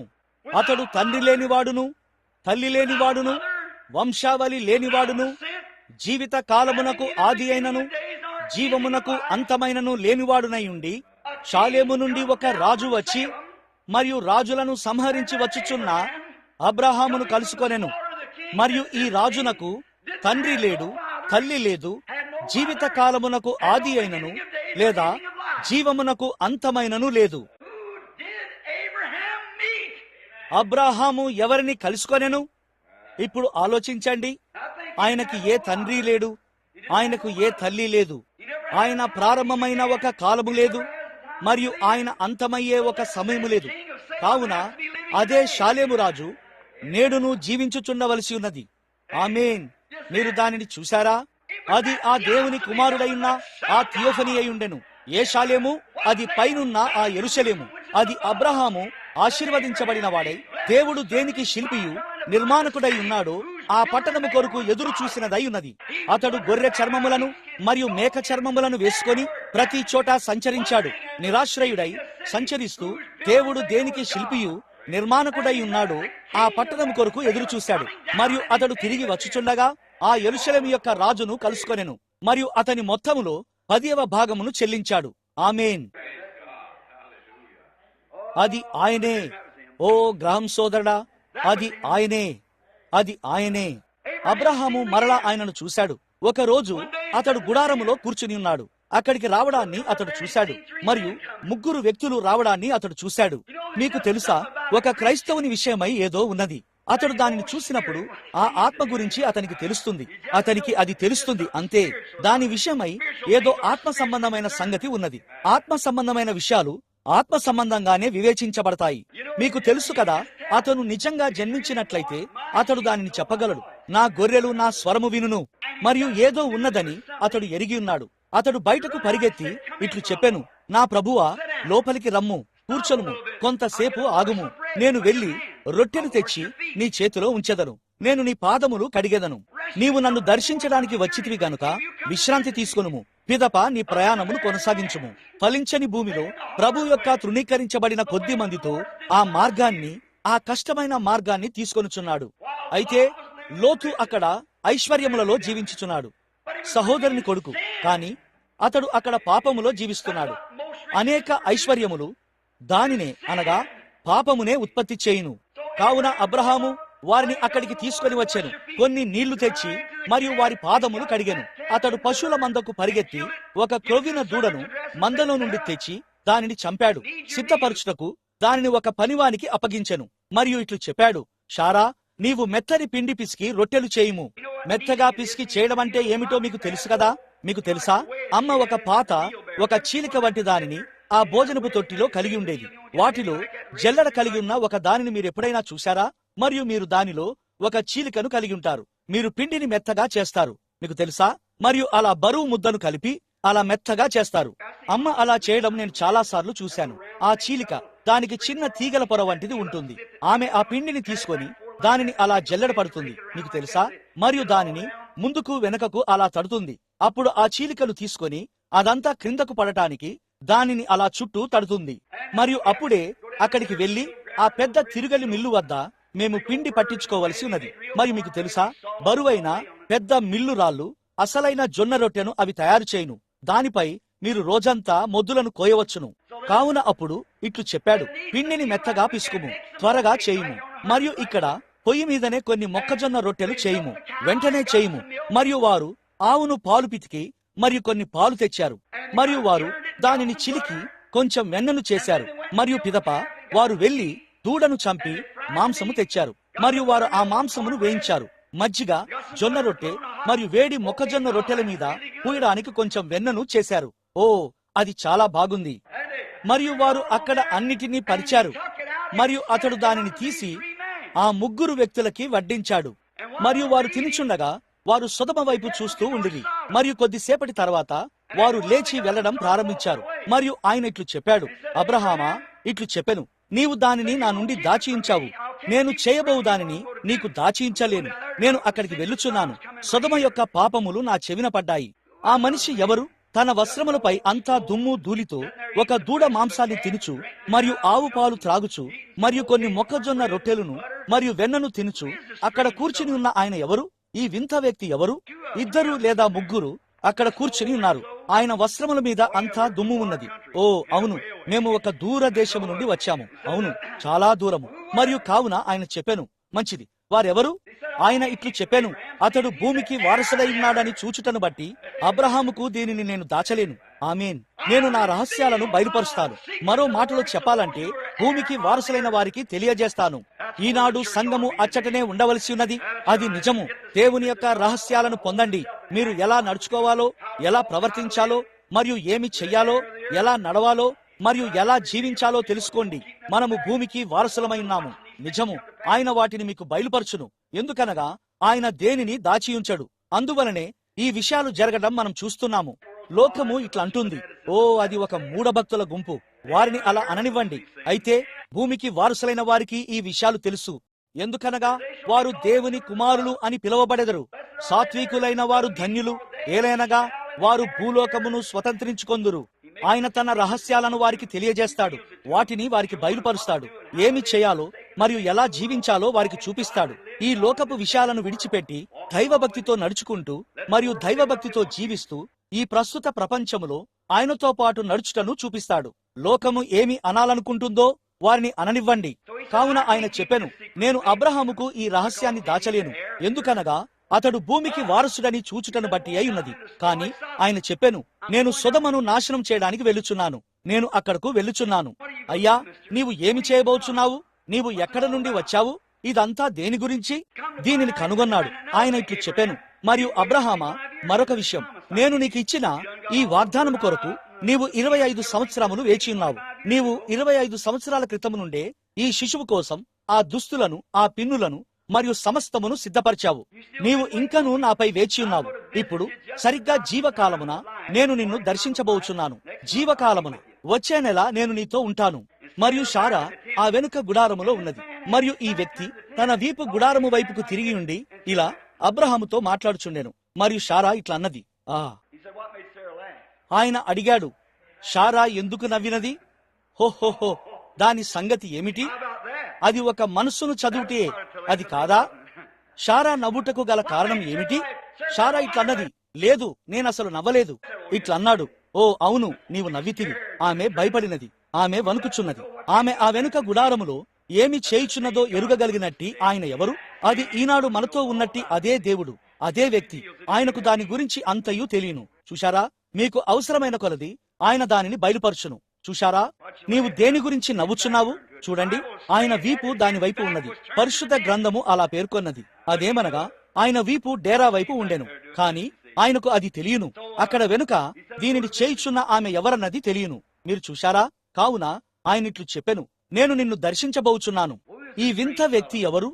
ఏమి జరిగినదో మీకు తెలుసా?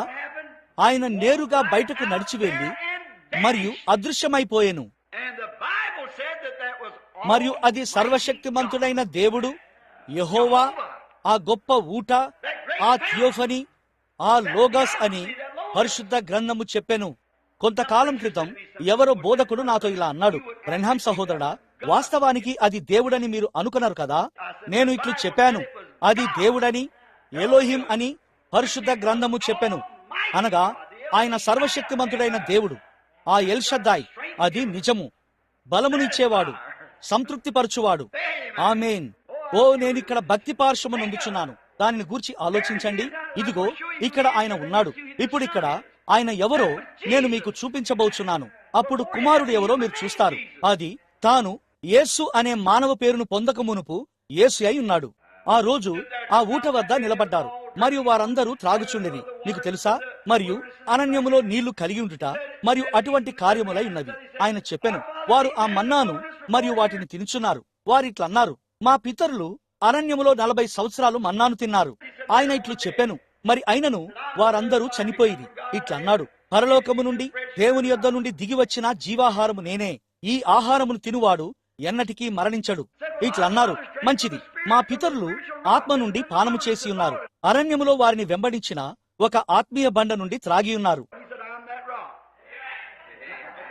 ఆయన ఇట్లు చెప్పాడు, నేనే ఆ బండను. మహిమ. యోహాను సువార్త 6వ అధ్యాయము. ఎందుకు వారిట్లన్నారు? ఏమిటి? అవును, అది నిజము. ఎందుకు అతడిట్లన్నాడు? నీకు 50 ఏళ్లు అయినా లేవు. అవును, ఆయన యొక్క పని ఆయనను కొద్దిగా వృద్ధుని వలె కనపడునట్టు చేసినది, కాని ఆయనకు 30 ఏళ్లు మాత్రమే. ఇట్లన్నాడు, నీకు 50 ఏళ్లు కూడా లేవు. 8 లేదా 900 సంవత్సరాల క్రితమే చనిపోయినా అబ్రహామును నువ్వు చూశావని చెప్పుచున్నావా? నీవు ఒక దయ్యమని ఇప్పుడు మేము ఎరిగి ఉన్నాము.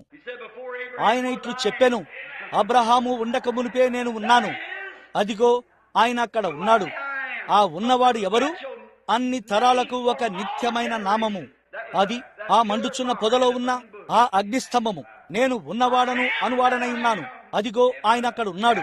ఇక్కడ దేవుని కుమారునిగా పిలువబడినట్టి ఆయన కలగజేసిన ఆ థియోఫనీ, ఆ ఉన్నవాడు, ఆ యెహోవా. తోమా ఇట్లన్నాడు, ప్రభువా, తండ్రిని మాకు కనపరచుము, మరియు అది మమ్ములను తృప్తిపరచును.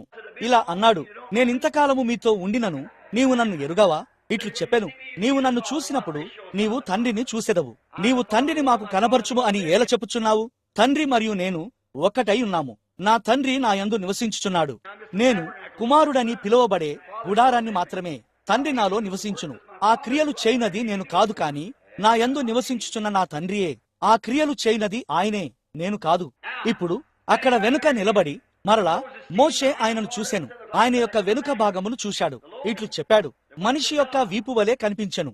అది దేవుని నుండి బయటకు వెళ్లిన లోగాస్. అప్పుడు ఏమి జరిగినది? ఇది దేవుడే. మరియు ఆయన లోగోస్ నుండి శరీరముగా మారటానికి కారణం ఏమిటి? దానికి ఏమైనది? దానికి 5 నిమిషాల ముందు ఆయన లోగోస్ అయి ఉన్నాడు. అయితే ఆయన ఏమి చేశాడు? ఆయన అచ్చటకు చేరుకున్నాడు. ఇప్పుడు మన శరీరాలు ప్రపంచములోని 16 విభిన్న మూలకాలతో తయారు చేయబడ్డాయి. మనము దానిని ఎరిగి ఉన్నాము. అది పొటాషియం మరియు కొద్దిగా కాల్షియం మరియు పెట్రోలియం మరియు విశ్వకాంతి మరియు అణువులు మరియు మొదలైన వాటితో తయారు చేయబడినది. అవన్నీ కలపబడి ఈ శరీరాన్ని తయారు చేస్తాయి. భూమి యొక్క ధూళి నుండి అవి వచ్చును. మీరు ఆహారం తింటారు. మీరు ఆహారం తినుచుండగా అది మారిపోవును ధూళి నుండి, మరియు అది ధూళి నుండి వచ్చినది, మరియు అది కేవలం అట్లే కొనసాగును. మీ శరీరము ఒక గుర్రము యొక్క శరీరము లేదా ఒక ఆవు యొక్క శరీరము లేదా మిగతా దేనికంటేను భిన్నమైనదేమీ కాదు. అది కేవలం మాంసము మాత్రమే. మరియు అబ్బాయి, నీవు శరీరాన్ని మహిమపరుస్తున్నావు, కానీ నా సహోదరుడా, ఆ ఆత్మ లోపల ఒక అంతరాత్మను కలిగి ఉన్నది. అది నిజం. అయితే ఒక జంతువు లాగానే మీ శరీరము భూమి యొక్క ధూళి మాత్రమే. మీ శరీరము ఒక జంతువు కంటేను ఎక్కువేమీ కాదు. మరియు మీరు శరీరముపై మరియు మీరు చూసే వాటిపై కోరికను కలిగి ఉండి, స్త్రీలపై మోహాన్ని కలిగి ఉండి, ఈ విభిన్న విషయాలపై మోహాన్ని కలిగి ఉన్న ఎడల అదింకను ఒక జంతువే. అది నిజము. మీరు దానిని చేయకూడదు. దేవుని యొక్క ఆత్మ మిమ్మల్ని నడిపించి మరియు మిమ్మల్ని దానికంటే ఉన్నతమైన స్థలములో పెడుతుంది. అది ఖచ్చితంగా నిజం. ఇప్పుడు మరియు ఇక్కడ ఈ గొప్ప థియోఫనీ అక్కడ నిలబడి ఉన్నది. ఏమిటి? ఆ గొప్ప యెహోవా దేవుడు. ఆయన ఏమి చెప్పాడో మీకు తెలుసా? ఆయన అక్కడకు చేరి మరియు ఒక పిడికెడు అణువులను తీసుకొని, కొద్దిగా వెలుగును తీసుకొని, మరియు దానిని ఇలా పోశాడు అని అన్నాడు. ఒక శరీరము వచ్చినది మరియు నేరుగా దానిలోనికి వెళ్ళాడు. అంతే. ఇట్లా అన్నాడు, గాబ్రియేలు, ఇక్కడకు రమ్ము. ఆ గొప్ప ప్రధాన దూత వచ్చెను. ఇంకా ఇట్లా అన్నాడు, దానిలోనికి వెళ్ళుము. మిఖాయేలు, ఇక్కడకు రమ్ము. ఆయన కుడివైపున ఆ దూత వచ్చెను. నీవు దానిలోనికి వెళ్ళుము. దేవుడు మరియు 2 దూతలు మానవ శరీరములో ఇక్కడకు నడిచి వచ్చి మరియు ఒక ఆవు యొక్క పాలు తాగారు. పాల నుండి చేయబడిన వెన్న తిని, కొన్ని మొక్కజొన్న రొట్టెలు తిని, మరియు దూడ మాంసాన్ని తిన్నారు. 2 దేవదూతలు మరియు దేవుడు. పరిశుద్ధ గ్రంథము అట్లు చెప్పెను. అది రాజులను సంహరించి వచ్చుచున్నప్పుడు అబ్రహాము కలిసిన మెల్కీసెదెకై ఉన్నాడు. అది దేవుని యొక్క కుమారుడు. ముందుకు కొనసాగుదము. ఇక్కడ హెబ్రీ 7లో ఇలా చెప్పెను, అయితే ఈయన దేవుని కుమారుని పోలికలో చేయబడినాడు. అక్కడే ఆయన ఉన్నాడు. ఆయన ద్వారా సమస్తమును ఆయన సృష్టించెను. మరియు ఆయన అక్కడ బయటకు వెళ్లి మరియు ఆ ధూళిని మరలా ధూళిగా మార్చివేసి మరియు తిరిగి నేరుగా మహిమలోనికి అడుగుపెట్టెను. మరియు ఆ దూతలు లోతును మరియు శ్రీమతి లోతును విడిపించిన వెంటనే మరియు ఆమె వెనక్కి తిరిగి చూస్తూ ఉండినది. మరలా దానిని చేయవద్దని ఆయన వారికి చెప్పెను. మరియు వారి తిరిగి నేరుగా అందులోనికి దేవుని సన్నిధిలోనికి ప్రవేశించారు. ఇప్పుడు మనం ఈ రాత్రి సేవించుచున్న ఈ గొప్ప విశ్వాసంలో మనకు ఎంత గొప్ప నిరీక్షణ ఉన్నది కదా. సజీవమైన దేవుడు ఆ యెహోవా, ఆ అగ్నిస్తంభము మనతో ఉన్నాడు. శక్తిలోను మరియు క్రియలోను తనను తాను చూపించుకొనుచు మహిమపరుచుకొనుచున్నాడు. వారిని తన ఫోటోను తీయుటకు అనుమతించెను. అదే యెహోవా దేవుని యొద్ద నుండి వచ్చి తిరిగి దేవుని యొద్దకు వెళ్లి మరియు తన సంఘములో ఎన్నటికీ జీవించినట్టి దేవుని కుమారుడు. ఆయన అక్కడ ఉన్నాడు. ఆయన ప్రమాణము చేయుటకు గొప్పవారెవరునూ లేనందున స్వయంగా తనపైనే చేసిన ప్రమాణముతో ఆయన తన గ్రంథములో మన పేర్లను కలిగి ఉన్నాడు. అదేమనగా, ఈ అంత్య దినమున ఆయన మనలను లేపుతాడు అనునదై ఉన్నది. నా శరీరమును తిని నా రక్తమును త్రాగువాడే నిత్య జీవము గలవాడు, మరియు అంత్యదినమున నేను వానిని లేపుదును.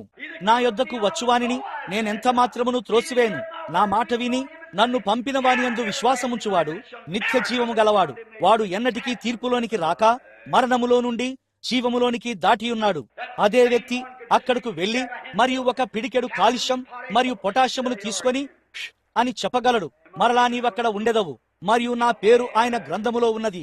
ఓహోహోహోహో, నా భుజములు ఎంత వంగిపోతున్నాయో, నేనెంత వృద్ధులను అగుచున్నానో నేనెందుకు పట్టించుకుంటాను? ససేమిరా, రవ్వంతైనా చింతలేదు.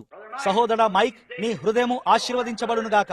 సహోదరుడా, ఈ దినములలో ఏదో ఒక రోజు ఆ గొప్ప బూర వచ్చినప్పుడు, అది మ్రోగునప్పుడు, మరియు ఆ యోసేపు అడుగు పెడతాడు. హల్లెలూయా. ఆయన ఇట్లా అంటాడు, పిల్లలారా, అక్కడ మనము ఆయన పోలిక చొప్పున చేయబడతాము.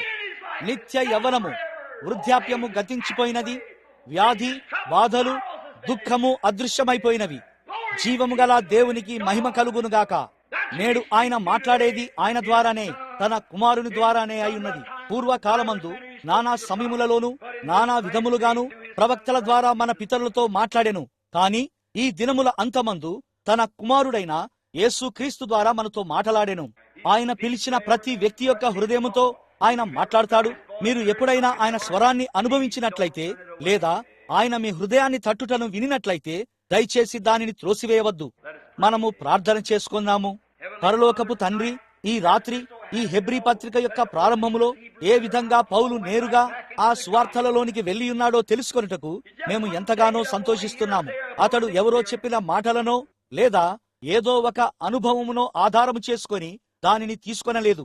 సత్యము ఏమిటో మేము తెలుసుకోవాలని అతడు కోరి ఉన్నాడు. మరియు అతడు తిరిగి నేరుగా సువార్తలలోనికి వెళ్ళాడు. మరియు అతడు ఆ పాత నిబంధనలోనికి, వారికి బోధించబడిన ఆ సువార్తలోనికి వెళ్ళెను. మరియు అతడు అక్కడ ఆ పాత నిబంధన గుండా ఆ ఛాయలన్నిటినీ మరియు మాదిరులన్నిటినీ చూశాడు. అందుచేతనే ఈ రాత్రి మేము ఈ గొప్ప హెబ్రీ గ్రంథమును కలిగి ఉన్నాము, మరియు దీనిని మేము చూస్తున్నాము. ప్రభువా, దీనిని మేము ప్రేమిస్తున్నాము. మరియు యుగాలుగా ఇది కాల్చివేయబడినది, ఇది చెల్లా చెదురు చేయబడినది, దీనిని తొలగించడానికి ప్రయత్నం చేయబడినది. కాని అది అలాగే అల్లాడుచున్నది. ఎందుకనగా నీవిట్లు చెప్పి ఉన్నావు, ఆకాశము భూమి గతించును గాని నా మాటలు గతించవు. అప్పుడు ఆ సంశయవాది ఇలా అంటాడు, మంచిది, దీనిని పౌలు రాశాడు అని నీవు చెప్పావు. పౌలు కాదు, పౌలులో ఉన్న దేవుడు, పౌలు లోపల ఉన్న ఆ సృష్టికర్త. సరిగ్గా దావీదు ఇట్లు చెప్పినప్పుడు అతనిలో ఉన్నట్లుగానే అయి ఉన్నది. అదేమనగా, నీ పరిశుద్ధిని కుళ్ళు పట్టనీయవు, ఆయన ఆత్మను నీవు పాతాళములో విడిచిపెట్టవు. మరియు దేవుని కుమారుడు ఆ ప్రవక్త నుండి ఆ మాటలను తీసుకొని మరియు నేరుగా పాతాళపు అడుగునకు వెళ్ళెను. మరియు ఇట్లు చెప్పెను, ఈ దేవాలయమును పడగొట్టుడి, మరియు 3 దినములలో నేను దీనిని లేపుదును. మరియు ఆయన దానిని చేశాడు.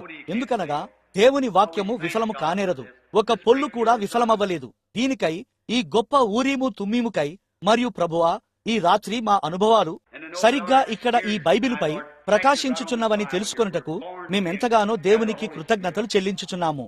మేము తిరిగి జన్మించాము, పరిశుద్ధాత్మను కలిగి ఉన్నాము. ప్రియమైన దేవా, దీనిని ఎన్నడూ చూడని ఒక పురుషుడు లేదా స్త్రీ, ఒక అబ్బాయి లేదా అమ్మాయి ఈ రాత్రి ఇక్కడ ఉన్నట్లయితే, అక్కడ అసలు జీవమే లేనప్పుడు వారు పైకి ఎలా లేవగలరు? ఓ, వారిట్లు చెప్తారు, నేను జీవాన్ని కలిగి ఉన్నాను. అయితే పరిశుద్ధ గ్రంథము చెప్పుచున్నదేమనగా, సుఖభోగములయందు ప్రవర్తించున్నది బ్రతుకుచుండియు చచ్చినదై ఉండును. మీలో జీవమున్నదని మీరు చెప్పుచున్నారు, కాని మీరు మృతులు. జీవించుచున్నాను అని నీవు చెప్పుకొందువు. పరిశుద్ధ గ్రంథము చెప్పుచున్నది, కాని నీవు మృతుడవే. నీవు ధనవంతుడవని, నీకేమీ కొదువలేదని చెప్పుకొనుచున్నావు, కాని నీవు దిగంబరుడు అని మరియు దౌర్భాగ్యుడవని, దరిద్రుడవని మరియు గ్రుడ్డివాడవని ఎరుగకై ఉన్నావు. మరియు ప్రభువా, ఈ రాత్రి సంఘముల పరిస్థితి అట్లే ఉన్నది. వారు ఈ గొప్ప విలువైన విషయాలను ఎలా కోల్పోవచ్చున్నారో. ఆ గొప్ప యెహోవా దేవుడిని ఎరుగుట, ఆయన మాత్రమే దానిని ఉత్పత్తి చేయగలడు. ఆయన ఇట్లు చెప్పెను, ఆ చిన్న చేపలను నా యొద్దకు తీసుకురండి.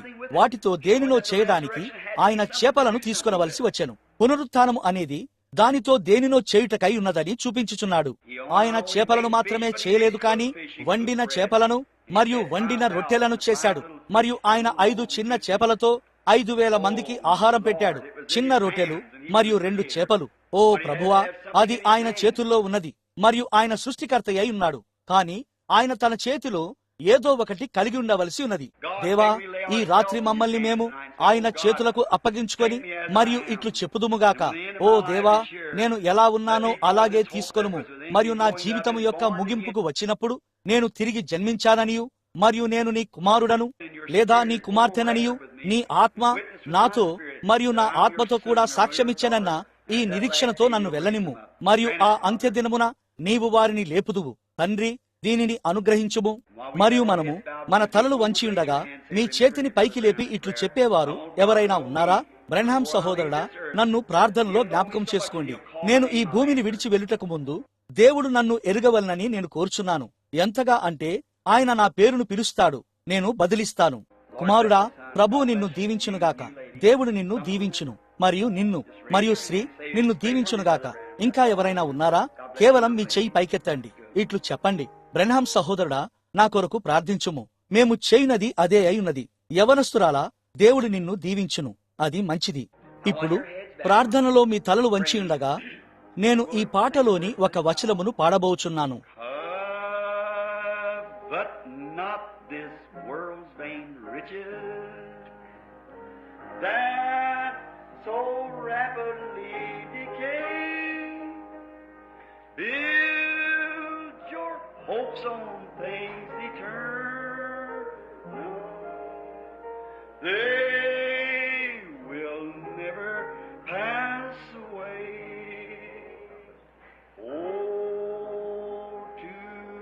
God's unchanging hand. Oh, to God's unchanging hand. Build your hopes on things eternal.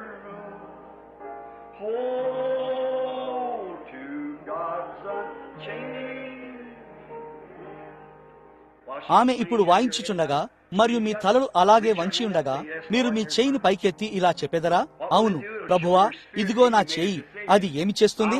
నీలో ఉన్న నీ ఆత్మ ఒక నిర్ణయం తీసుకుందని అది చూపిస్తుంది. ప్రభువా, నాకు నీ చేయి కావాలి. చిన్నారి, దేవుడు నిన్ను దీవించునుగాక. నేను నా చేయిని పైకెత్తుతాను. ఇక్కడున్న చిన్న అమ్మాయి, దేవుడు నిన్ను దీవించునుగాక. ప్రియా, అది మంచిది. నీకు తెలుసా, నువ్వు అలా చేయడాన్ని చూచుటకు దేవుడు సంతోషిస్తున్నాడు. చిన్న బిడ్డలను నా యొద్దకు రానీయుడి. దేవా, నీవు నా చేయి పట్టుకోవడం నాకు కావాలి. మరియు ఆ దినమున నీవు పిలిచినప్పుడు నేను వచ్చులాగున నేను నీ హస్తములో ఉండగోర్చున్నాను. అవును, లాజరు వల్లే అయి ఉన్నది. సహోదరి, దేవుడు నిన్ను దీవించునుగాక.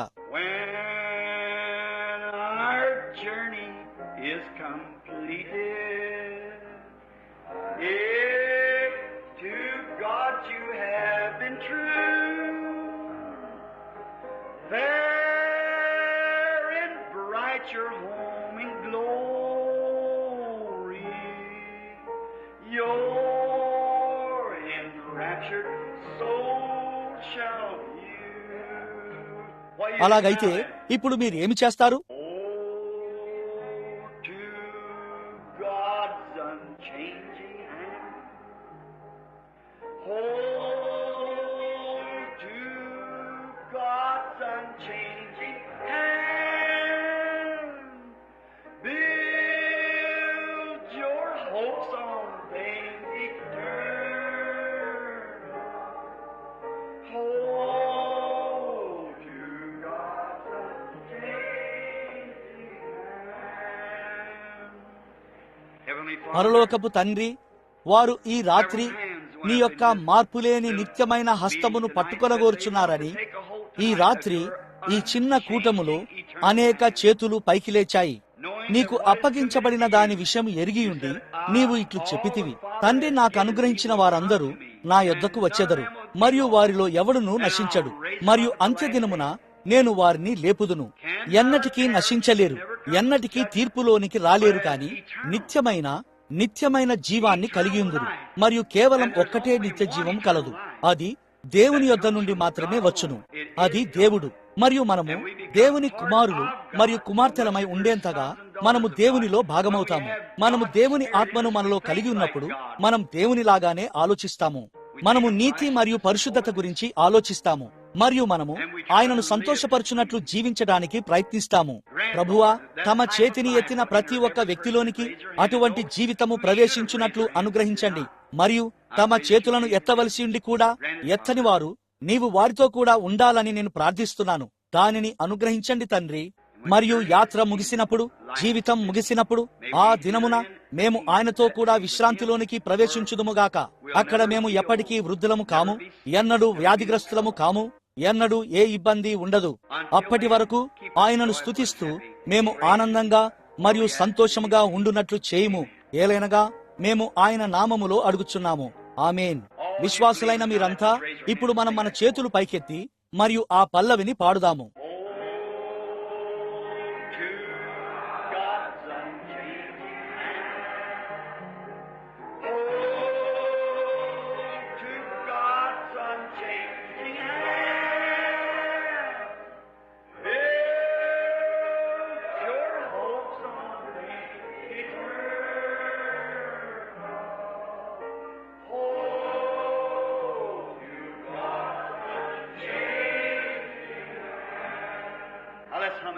ఇప్పుడు మనం దానిని రాగము తీద్దాము.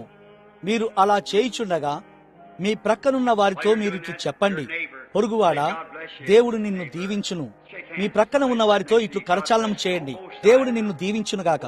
ఇప్పుడు ఇరువైపులా చేయండి. ఇరువైపులా ఉన్న వారితో కరచాలనం చేయండి: పొరుగువాడా, దేవుడు నిన్ను దీవించునుగాక. దేవుడు నీతో ఉండునుగాక. నిత్యమైన సంగతులపై మీ నిరీక్షణను నిర్మించుకొనుము. డాక్ సహోదరా, అది అక్కడుందని నాకు తెలుసు. నెవిల్ సహోదరా, నీవు చాలా కాలంగా అక్కడ ఉండి ఉన్నావని నాకు తెలుసు.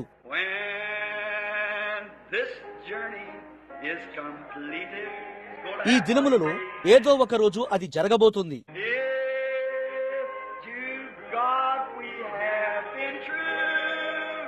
అక్కడ మనము సీవార్డ్ సహోదరుని చూస్తాము.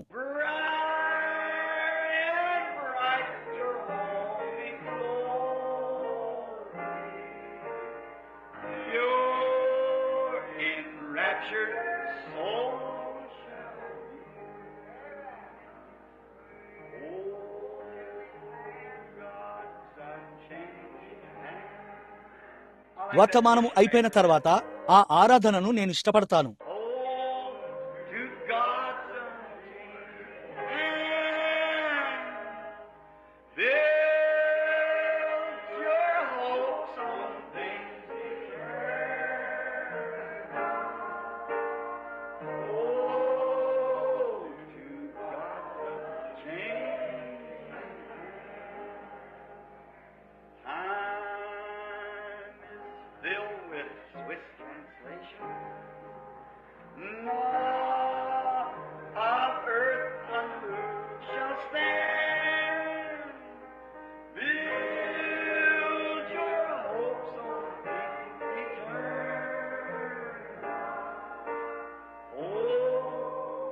మనం ఇప్పుడు మన మధ్యలో కనిపించని ఆయనను వీక్షిద్దాము. మరియు ఇప్పుడు మనం పాడేటప్పుడు ఆయనను ఆరాధించుదాము.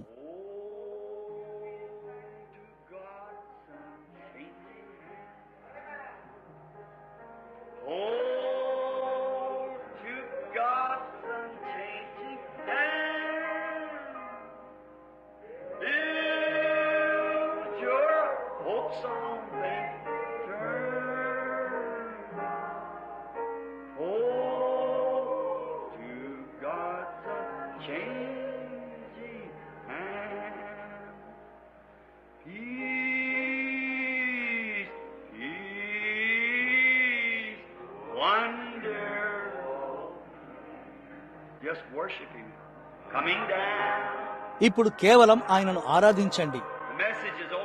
వర్తమానము అయిపోయినది. ఇది ఆరాధనై ఉన్నది.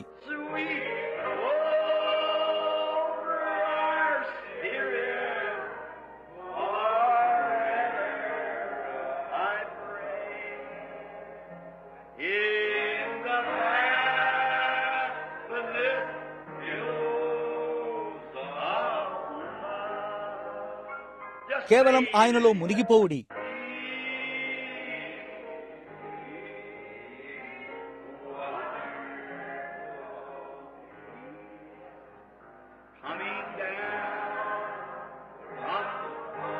ఆ గొప్ప ఊట నుండి అది తెరుచుకొనుచున్నది.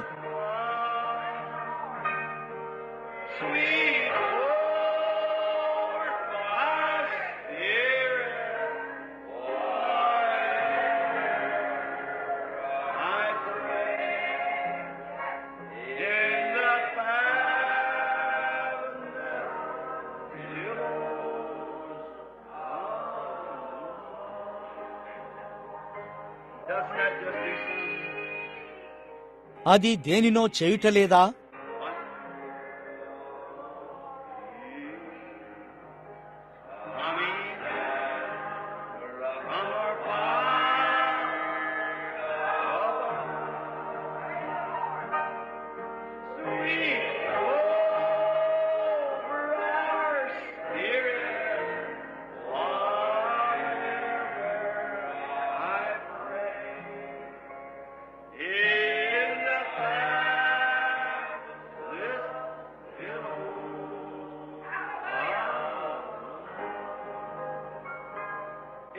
దాని గూర్చి ఏదో విషయము లేదా కేవలం ఘనమైనది మరియు మాధుర్యమైనది అభిషేకించబడి మరియు ప్రార్థించబడాలని కోరుచున్న ఒక రోగి ఉన్నాడేమోనని ఆశ్చర్యపోచున్నాను. ఉన్న ఎడల కేవలం మీ స్థలమును కనుగొనండి. అక్కడ చక్రాల కుర్చీలో ఉన్నది మహిళయేనా? ఆమెను కేవలం అలాగే ఉండనివ్వండి. నేను వచ్చి ఆమె కొరకు ప్రార్థిస్తాను. ఆమె కుర్చీలో నుండి లేవవలసిన అవసరం లేదు. మరెవరైనా ఉన్నారా? ఓ, కూటములో ఈ భాగాన్ని మీరు ఇష్టపడటలేదా? దేవుని సన్నిధి ఇక్కడ ఉన్నదని ఎంతమంది అనుభూతి చెందుతున్నారు? ఎంతమందికి తెలుసు? దాని గురించే నేను మాట్లాడుచున్నాను. మీరు అలా అనుభూతి చెందుతారు. మీరు కేకలు వేయాలన్నట్లు ఎంతమందికి అనిపించుచున్నది? ఇప్పుడు ఒకసారి చూద్దాము. మీలో ఏదో కేకలు వేయగోరునట్లు అనిపించుచున్నది. చూశారా?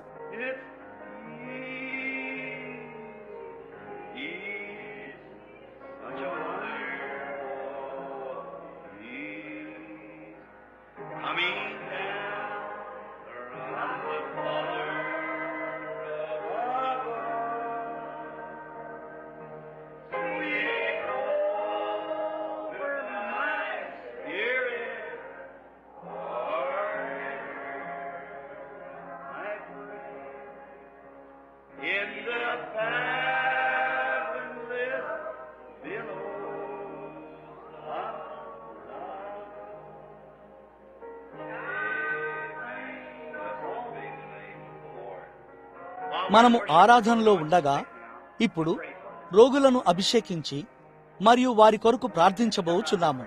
శ్రీ, నేరుగా ఈ మార్గము గుండా నీవు రాగలవా? దీని అర్థం ఏమిటి? విశ్వాస సహితమైన ప్రార్థన రోగిని స్వస్థపరచును. ఇప్పుడు అందరూ ప్రార్థనలో ఉండగా ఆ పాటను రాగం తీయండి.